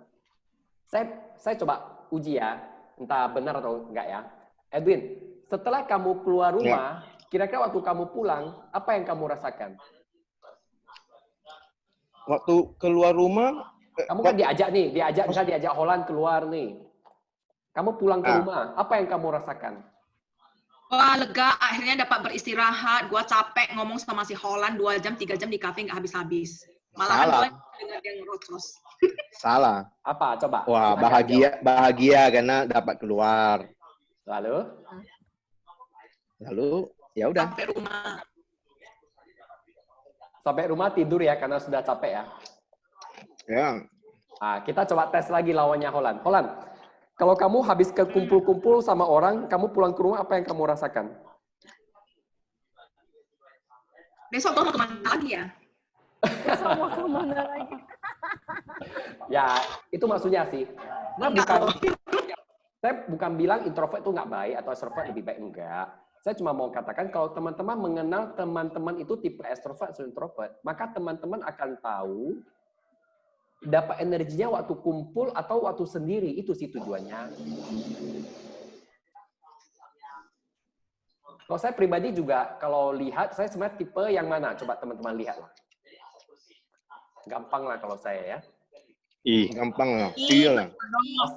Pasti ya. Jadi saya dapat energi ketika saya sendiri waktu baca buku, lagi belajar, baca buku, nonton YouTube untuk belajar atau nonton film, energinya di situ. Oke. Dokter udah minum air, Dok? Ya, udah jamnya udah lewat. Kita simpan yang Iya, Dok, lanjut. Ya. Jangan, waktunya habis. Lanjut, Dok, lanjut. Lanjut ke next Lanjut slide-nya. ya. Seru nggak teman-teman kira-kira sudah tahu ini? Oh, dari dulu udah tahu, Dok. Jadi kalau teman-teman ketemu nasabahnya, calon nasabahnya tipe introvert, teman-teman asik ajak dia keluar ke mall, kira-kira dia senang atau sedih? Kesal. Menolak. Habis itu kita bilang, ini nasabah saya kok sombong kali, diajak jumpa kok nggak mau. Ada nggak seperti itu Holland? Nggak ada. Nasabah aku semua pada sibuk. Dia maksudnya kalau kita tahu ini, kita lebih bisa hargai calon nasabah kita. Kalau dia tipe yang extrovert, kalau kita mau closing dia, ya banyakin ajak dia keluar ke mall, ajak dia banyak ngobrol, yang jumpa-jumpa. Tapi kan, Dok, Ya, Dok, silakan. Ya. aku menikahi seorang introvert. Terus? Pusing nggak lo? Makanya suami kamu suka di rumah, kamu suka ke mall. Ya. Jangan curhat. Justru Holland itu saling melengkapi. Makanya Tuhan menciptakan itu berbeda-beda. Yalah. Kalau udah sama aku ngapain ya kan? Nanti kalau kamu curhat panjang loh ceritanya kalau dibahas. Saya nggak curhat di Wah, sini, saya next biasa one. ngobrolnya tuh sama si introvert ini di rumah gitu, jadi dia dengerin. Pola nanti Curhat konsultasi bersama pribadi Dr. aja sama Swanto. Dr. Suwanto. Nggak mau, nanti ada bayarannya. Udah lanjutlah, Dok. Ya. Seru ya belajar ini. Sensi. Jadi ilmu ini sebenarnya kalau benar-benar teman-teman kuasai ini untuk menjual, untuk merekrut, mengembangkan tim itu luar biasa. Ini saya belajar waktu PSBB ini. Nah, lanjut ya. Ini yang ketiga. Cara mengambil keputusan. Ini tipe kejam atau tipe yang perasa? Halo? Halo, Ya, Dok. Tadi ada yang telepon. Tunggu ya. Hilang jadinya. Ya teman-teman, ada suara kok. keluar nggak gambarnya? Ada F5 lah, Dok. Keluar, Mas. Udah, ada keluar.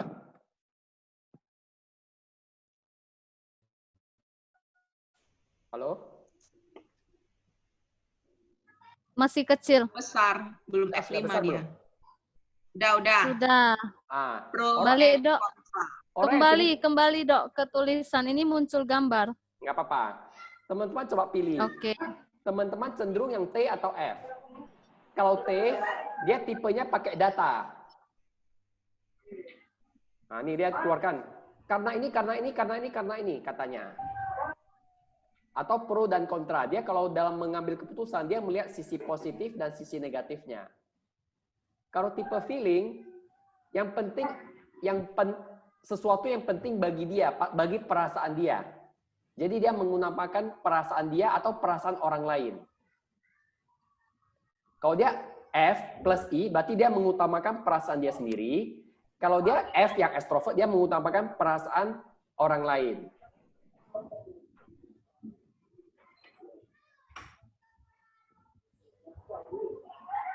Nah, kalau lebih jelasnya orang thinking itu dia ambil keputusan berdasarkan lebih banyak untungnya atau ruginya.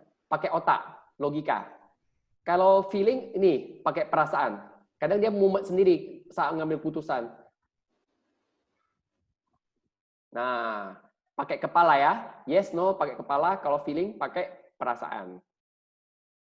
Teman-teman coba pilih. Lebih dominan T atau F ya.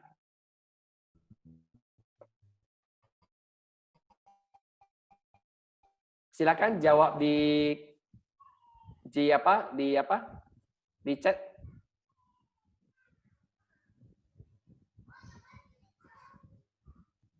Orang yang T artinya kalau dia ketemu mau ngambil keputusan, dia akan mundur dulu untuk analisa tanpa emosi ini ya, tanpa emosi tidak masalah. Jadi dia bisa lihat sesuatu dengan objektif. Dia pakai logika, hukum, orangnya adil ya.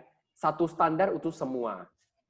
Dia biasanya mudah melihat kesalahan orang, kritis.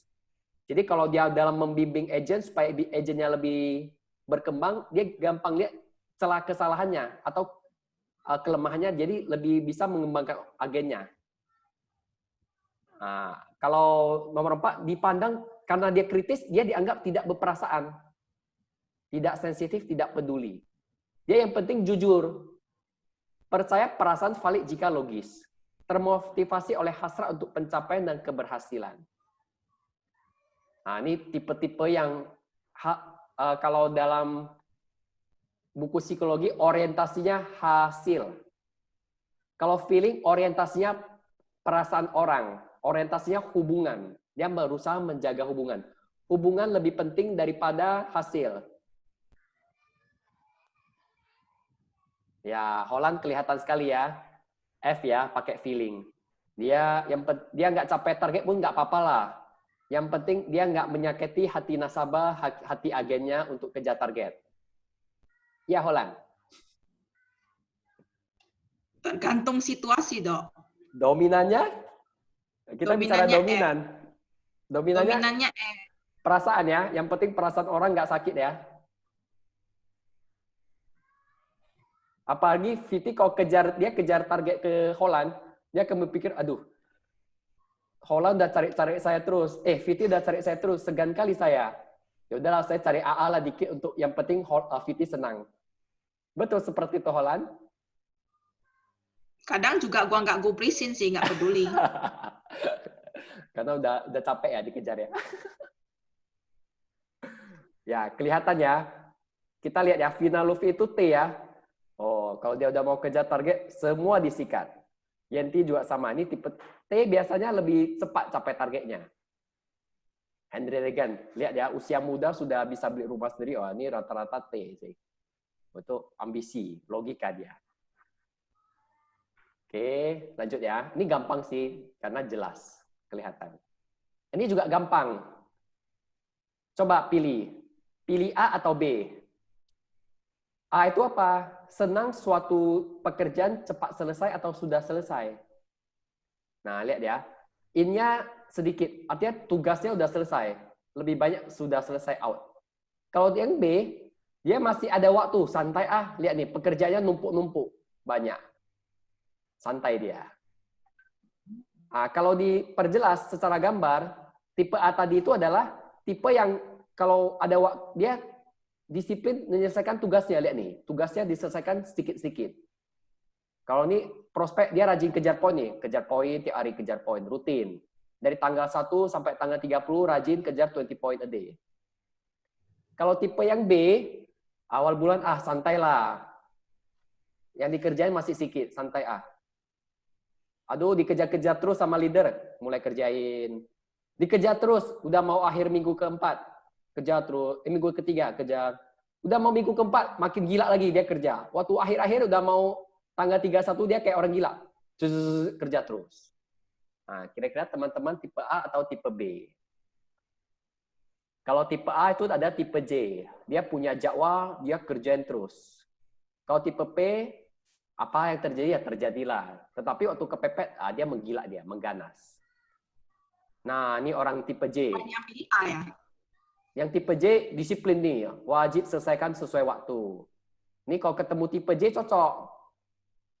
Sama-sama menyelesaikan. Cuma kalau jadwalnya beda, nih saling beradu jadwal. Lu ikut jadwal gua atau lu ikut jadwal gua, kayak gitu, suka berdebat. Kalau pas ketemu sama-sama J. Nah, kira-kira teman-teman J atau P ya? Apa itu si J? J gampang ingatnya adalah judging. Judging artinya kayak jaksa. Jaksa itu kan menilai salah atau benar.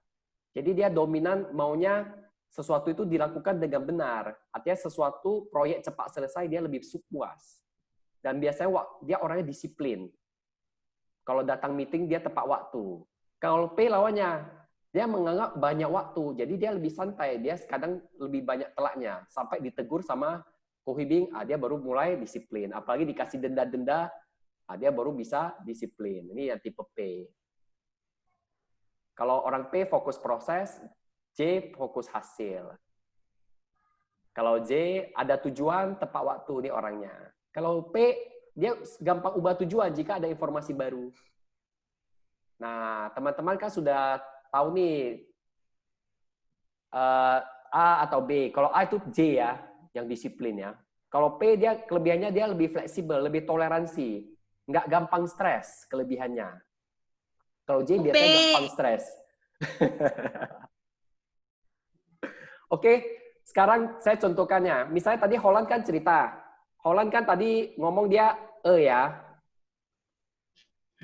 Habis itu S ya. Iya. Habis itu F ya. Iya. Habis itu P ya. Iya. Berarti silakan teman-teman tulis seperti yang saya tulis, Holland E S F P. Silakan tulis di grup chat ya. Nanti saya kasih bocoran hasilnya apa.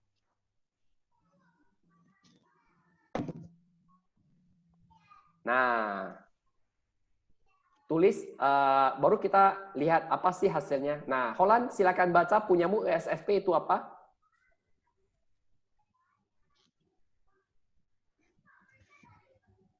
Bentar ya, ESFP.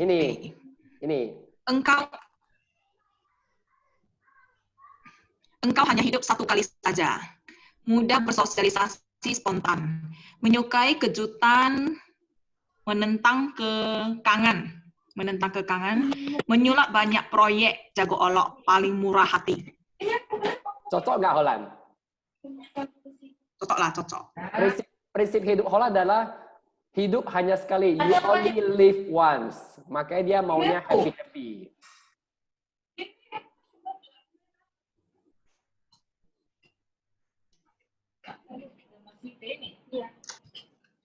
Nah, Cienti dia ngaku nih, dia ES. Apa itu? Silakan baca Cienti hasilnya apa? Apa ini tulisannya, Dok? ISTJ ya. Melakukan apa yang harus dilakukan. Organisatornya itu disiplin, penyendiri, dapat dipercaya, penegak aturan praktis, paling bertanggung jawab. Cienti cocok berapa persen?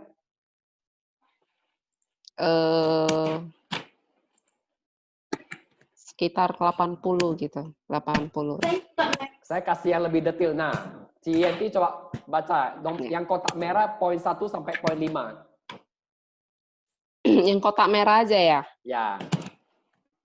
Ini yang serius, tenang, stabil, dan damai. Terus senang pada fakta, logis, objektif, praktis, dan realistis. Ini text oriented, tekun, teratur, menepati janji, dapat diandalkan, dan bertanggung jawab. Terus yang keempat itu pendengar yang baik, setia, hanya mau berbagi dengan orang dekat. Terus yang kelima itu memegang aturan, standar, dan prosedur dengan teguh. Menurut Cienti, kotak merah ini sesuai dengan Cienti berapa persen?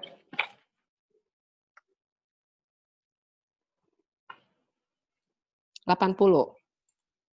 80% ya? Iya. Kita nampak ya, Cienti itu orang yang tenang. Bahkan dulu dia waktu testimoni dia suka ngomong, dulu dia orangnya galak ya. Iya. Nah, kenapa galak? Karena dia orangnya pakai thinking. Jadi yang penting yang benar, ya udah yang benar, senang fakta. Apalagi dengan model dia yang serius. Nah, kenapa nasabah beli sama Cienti? Karena orang melihat Cienti itu orang yang bertanggung jawab. Betul nggak Cienti? Iya. Bertanggung jawab.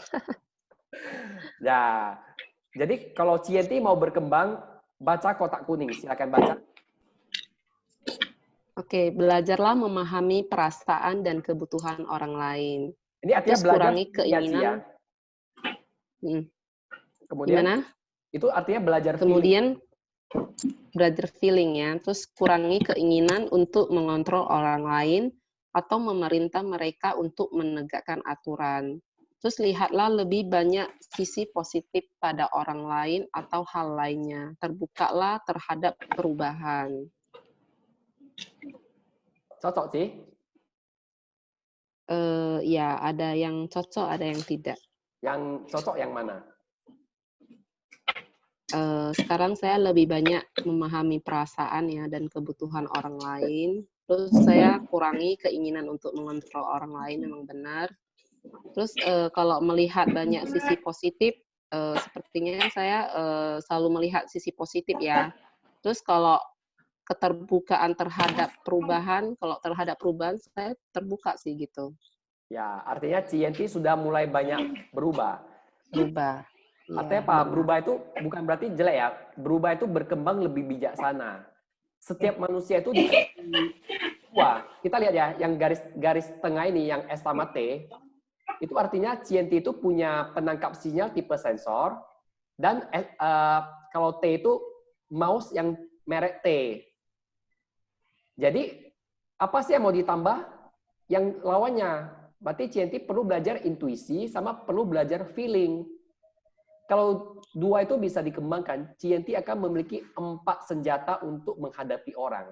Itu sih kata kuncinya. Dia kunci dalam pengembangan MBTI adalah bagaimana belajar lawannya ini.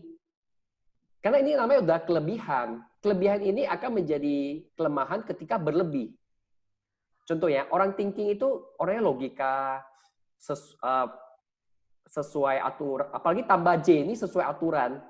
Ini orangnya kaku sekali. Kalau dulu sebelum Cienti jadi agen, saya yakin dan percaya ini orangnya galak sekali. Kalau salah pasti dimarahi. Betul nggak, Cienti? Iya, 100%, Mbak. Apalagi dia tipe yang I, dominan tipe. Apalagi dia jago cari kesalahan orang ini, tipe CNT ini. Betul nggak, Ci? Iya, Christina langsung jawab benar itu katanya. Ya, jadi nggak salah. Ini namanya bawaan CNT ya seperti ini. Namun CNT Iya. saya lihat dia banyak berkembang di sisi feeling. Kenapa sisi feelingnya berkembang? Karena ketika dia mau prospek orang, dia perlu namanya lakukan pendekatan. Pendekatan itu hanya bisa dilakukan jika kita bisa empati. Empati itu namanya belajar memahami perasaan orang. Makanya feelingnya jadi berkembang. Jadi CNT Setuju, Dok. akhirnya sekarang jadi berkembang feelingnya, makanya dia lebih bijaksana. Saya yakin sekarang dia lebih bahagia dibandingkan dulu. Iya, 100 ya, Dok ya. Saya sudah bisa buka biro konsultasi nggak CNT? Sudah bisa ini. Yang mau mendaftar sudah boleh ini ya. Ya. Oke. Waktunya sudah terbatas. Lanjut. Berapa menit lagi? Cilina, saya kembalikan ke Cilina. Kalau masih ada waktu, saya lanjut. Harusnya sampai 3.30 sih, Dok. Ini ada masih banyak slide yang mau di-share, Dok. Enggak sih, lebih ke detail-detail nanti bisa chatting di Instagram aja. Nanti saya rencana posting satu persatu sih ini, jadi teman-teman tinggal lihat aja nanti di sana. Oke. Oke, saya tutup dengan kesimpulannya. MBTI ini sebenarnya adalah ilmu yang sudah lama ya, sudah 50 tahun lebih, dan saya yakin dan percaya kalau teman-teman mau lebih berkembang lagi, pahami diri sendiri, tipe yang mana, sebenarnya gampang sih. Tinggal ketik aja. Misalnya contoh si Vina Lufi kan dia ESTP ya. Tinggal ketik aja di Google ESTP. Contoh ya. Ketik ESTP nanti keluar tuh di Google tipe yang apa. Nah, kalau Vina ini tipe sales nih. Ini Tuhan ciptakan jadi sales lah. Saran profesinya memang kalau jadi sales sudah terbaik lah. Makanya dia kalau di asuransi dia happy sekali. Penjual sejati si Vina itu. Makanya dia kalau udah menggila, apalagi kalau dia udah mulai disiplin, dia udah menjadi gila. Yang penting mau disiplin aja sih kalau yang tipe kayak gini. Nggak usah bahas lah, nanti kita korek-korek kepribadian orang. Oke, jadi intinya adalah kenali diri, apa sih potensi diri yang sudah dimiliki, namun jangan berhenti di tahu kelebihan diri aja. Kembangkan juga yang belum menjadi kelebihan. Misalnya kalau ST ini sama dengan Cienti ya, tinggal kembangkan feeling sama intuisi sudah luar biasa sekali. Untuk Cienti mungkin perlu lebih fleksibel, untuk Vina mungkin perlu lebih disiplin. Nah, itu aja. Paling kalau untuk Vina extrovert ya mungkin tambah belajar aja. Ya mungkin sisi belajarnya kurang, entah suka baca buku nggak? Kalau suka baca buku, hasilnya akan lebih cepat, luar biasa. Oke, thank you. Saya kembalikan ke Cilina. Oke, thank you, Dok, untuk sharingnya. Bentar saya cek dulu di chatnya. Ada yang bertanya nggak? Nggak ada. Buat teman-teman yang mau nanya soal MBTI, boleh hubungi Japri ya, Dr. Suwanto langsung ya. Oke, nah teman-teman, terima kasih ya Dr. Suwanto untuk sharing MBTI-nya, sangat bermanfaat sekali. Nah, setelah sesi training kita akan mendapatkan tips selling dari teman saya, Yenti. Halo Yenti. Halo Lina. Ya, saya persilakan waktunya Mak Yen untuk tips sellingnya. Oke. Thanks ya buat teman-teman dan kesempatan di siang sore hari ini untuk diberikan tips selling. Nah, tadi kita udah belajar tentang memahami karakter orang itu yang bagaimana oleh Dr. Suwanto. Nah, yang benar yang dikatakan dokter itu, tipe orang itu kalau tipe seperti saya itu dulu orangnya itu kaku banget. Terus kalau mau jadi sales itu nggak cocok. Saya orang dulu kalau yang kenal saya dengan dulu yang kenal saya itu nggak cocok. Saya nih bisa nggak jadi agen asuransi gitu ya kan? pasti jawabannya nggak bisa gitu. Karena saya sangat introvert dan sangat kaku ya.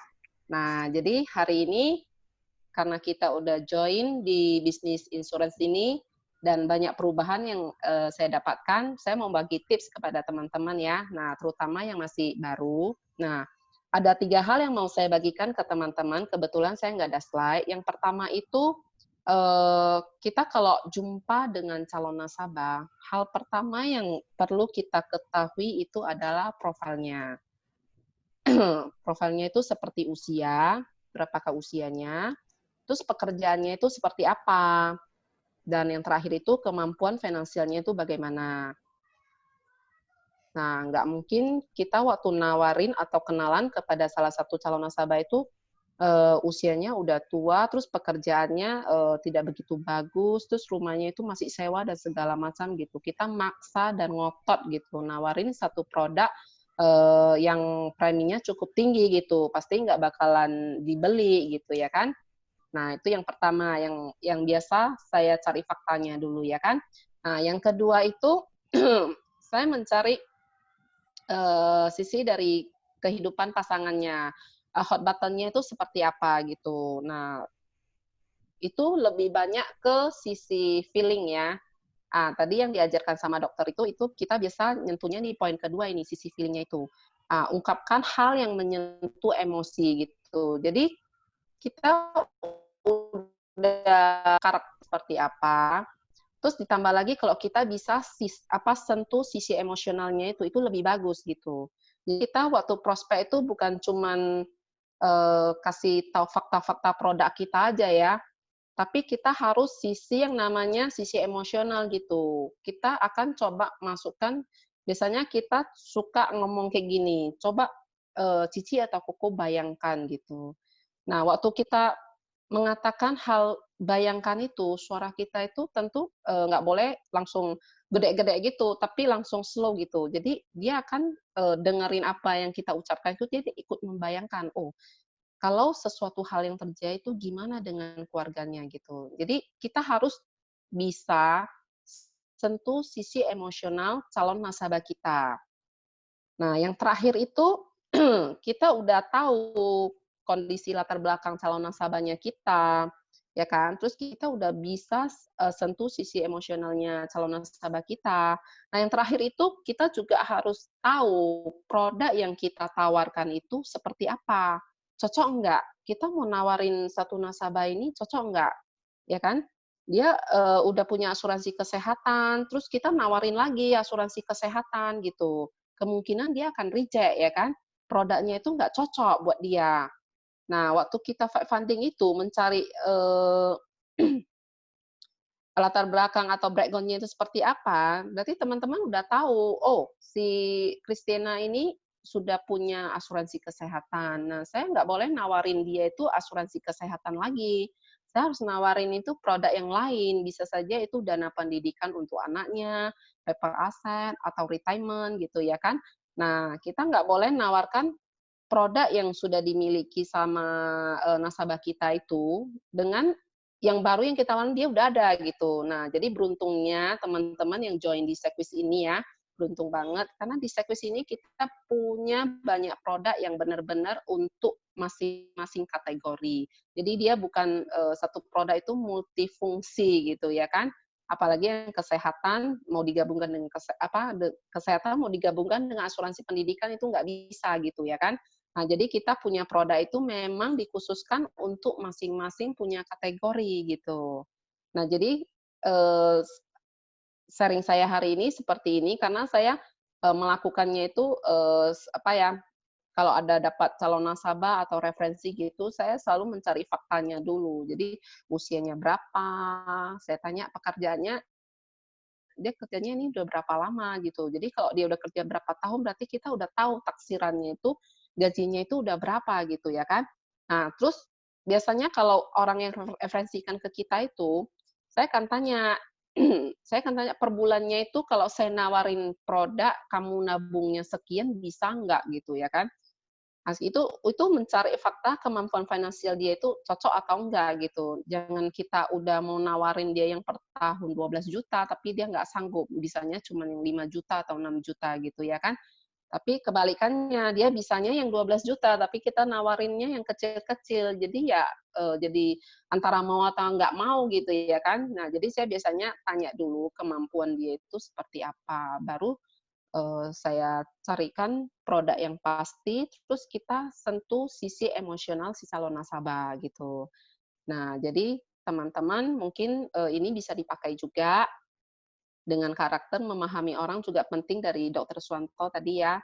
Nah, jadi sekian saja sesi selling dari saya kembalikan ke MC kece kita Linawati. Oke. Oke, thank you Yenti untuk sharingnya.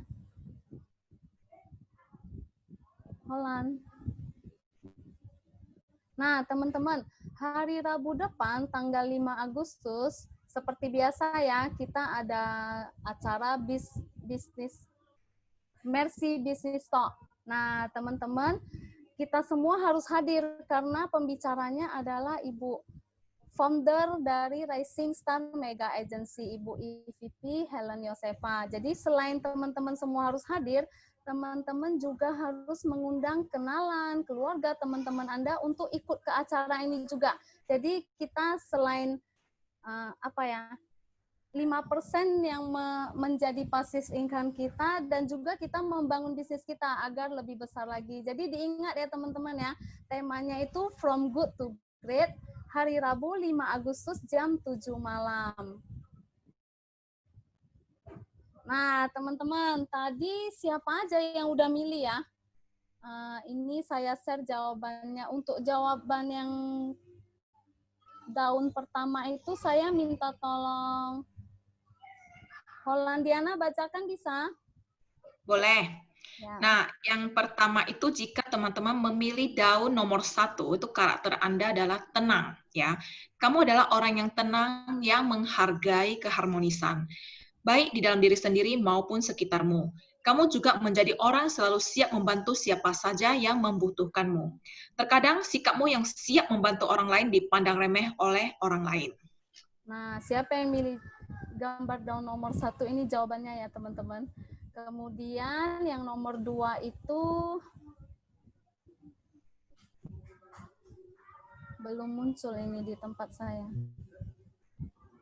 Nah, yang nomor 2 itu perfeksionis. Jika nomor 2 adalah pilihanmu, kamu tidak bisa jauh dari perfeksionisme. Kamu menyukai pikiranmu sendiri, hal-hal yang kamu sukai dan bertanggung jawab. Kamu juga orang yang teratur dan mengharapkan semua orang itu sama sepertimu. Melihat ketidaksempurnaan baik dari dirimu sendiri ataupun dari orang lain terkadang membuatmu merasa tidak nyaman. Nah, kemudian yang memilih gambar daun nomor 3, saya minta bantuan Yenti untuk membaca. Oke, yang nomor 3 ini ya. Ya. Oke, keras dan mandiri. Nah, pilihan bulu nomor 3 menunjukkan bahwa kamu sosok yang berkemampuan keras dan mandiri. Kamu selalu fokus dan bersemangat saat mengejar impianmu tanpa melihat orang-orang di sekitarmu, dan kamu dapat meraih keinginanmu dengan cukup cepat. Kamu juga tidak bisa menerima kegagalan, bahkan jika kamu mengalaminya, kamu akan segera bangkit dengan cepat dan melanjutkan mengejar impian menuju kesuksesan. Oke, thank you Yenti. Nah, kemudian yang pilihan nomor 4, saya minta bantuan Kristiana untuk membaca. Halo Kris.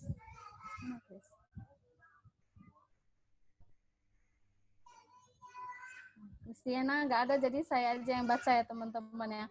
Nah, buat teman-teman yang memilih daun nomor 4, teman-teman itu berpikir dengan berbagai perspektif. Gambar nomor 4 menunjukkan kemampuan luar biasa untuk berpikir melalui perspektif. Hal tersebut membuatmu menjadi orang yang penuh perhatian, bijaksana, dan tidak mudah untuk ditipu. Semua yang ada dalam dirimu membuatmu menjadi sosok yang banyak menuntut dari sekitarmu. Terkadang juga kamu menganggap bahwa hal yang tidak sesuai dengan pandanganmu dapat menyebabkan konflik dalam dirimu sendiri. Nah, kemudian buat teman-teman yang memilih nomor 5, langsung aja saya bacakan ya. Nah, teman-teman adalah orang yang kreatif. Gambar nomor 5 ini menggambarkan tentang kreativitas dan kesenian. Kamu juga memiliki jiwa yang sangat sensitif dan imajinasi yang sangat kaya. Namun, jiwamu juga penuh dengan keraguan yang seringkali menghambatmu untuk melahirkan ide-ide kreatif kepada orang lain. Kamu mungkin harus mengatasi ketakutanmu akan kegagalan. Kita semua memilikinya dan kamu harus berani untuk mengambil keputusan menjadi sukses. Nah, oke teman-teman, jawabannya udah saya bacakan. Nah, di sini di layar kita ada akun medsos Mercy ya. Ada Instagram, Twitter, dan juga Facebook. Nah, kemudian kita punya akun YouTube yang baru, Sekwis Mercy Agency. Silakan teman-teman follow dan subscribe ya teman-teman. Nah, oke teman-teman. Nah, ilmu dari Dr. Suwanto tadi, ilmu MBTI dan juga tips selling dari Yenti, silakan teman-teman praktekkan. Nah, kemudian juga testimoni dari Ko Tony dan Ko Hendra, silakan teman-teman ambil ilmunya, dipraktekkan semua. Jadi happy selling in this pandemic, focus on productive activities, nothing is impossible.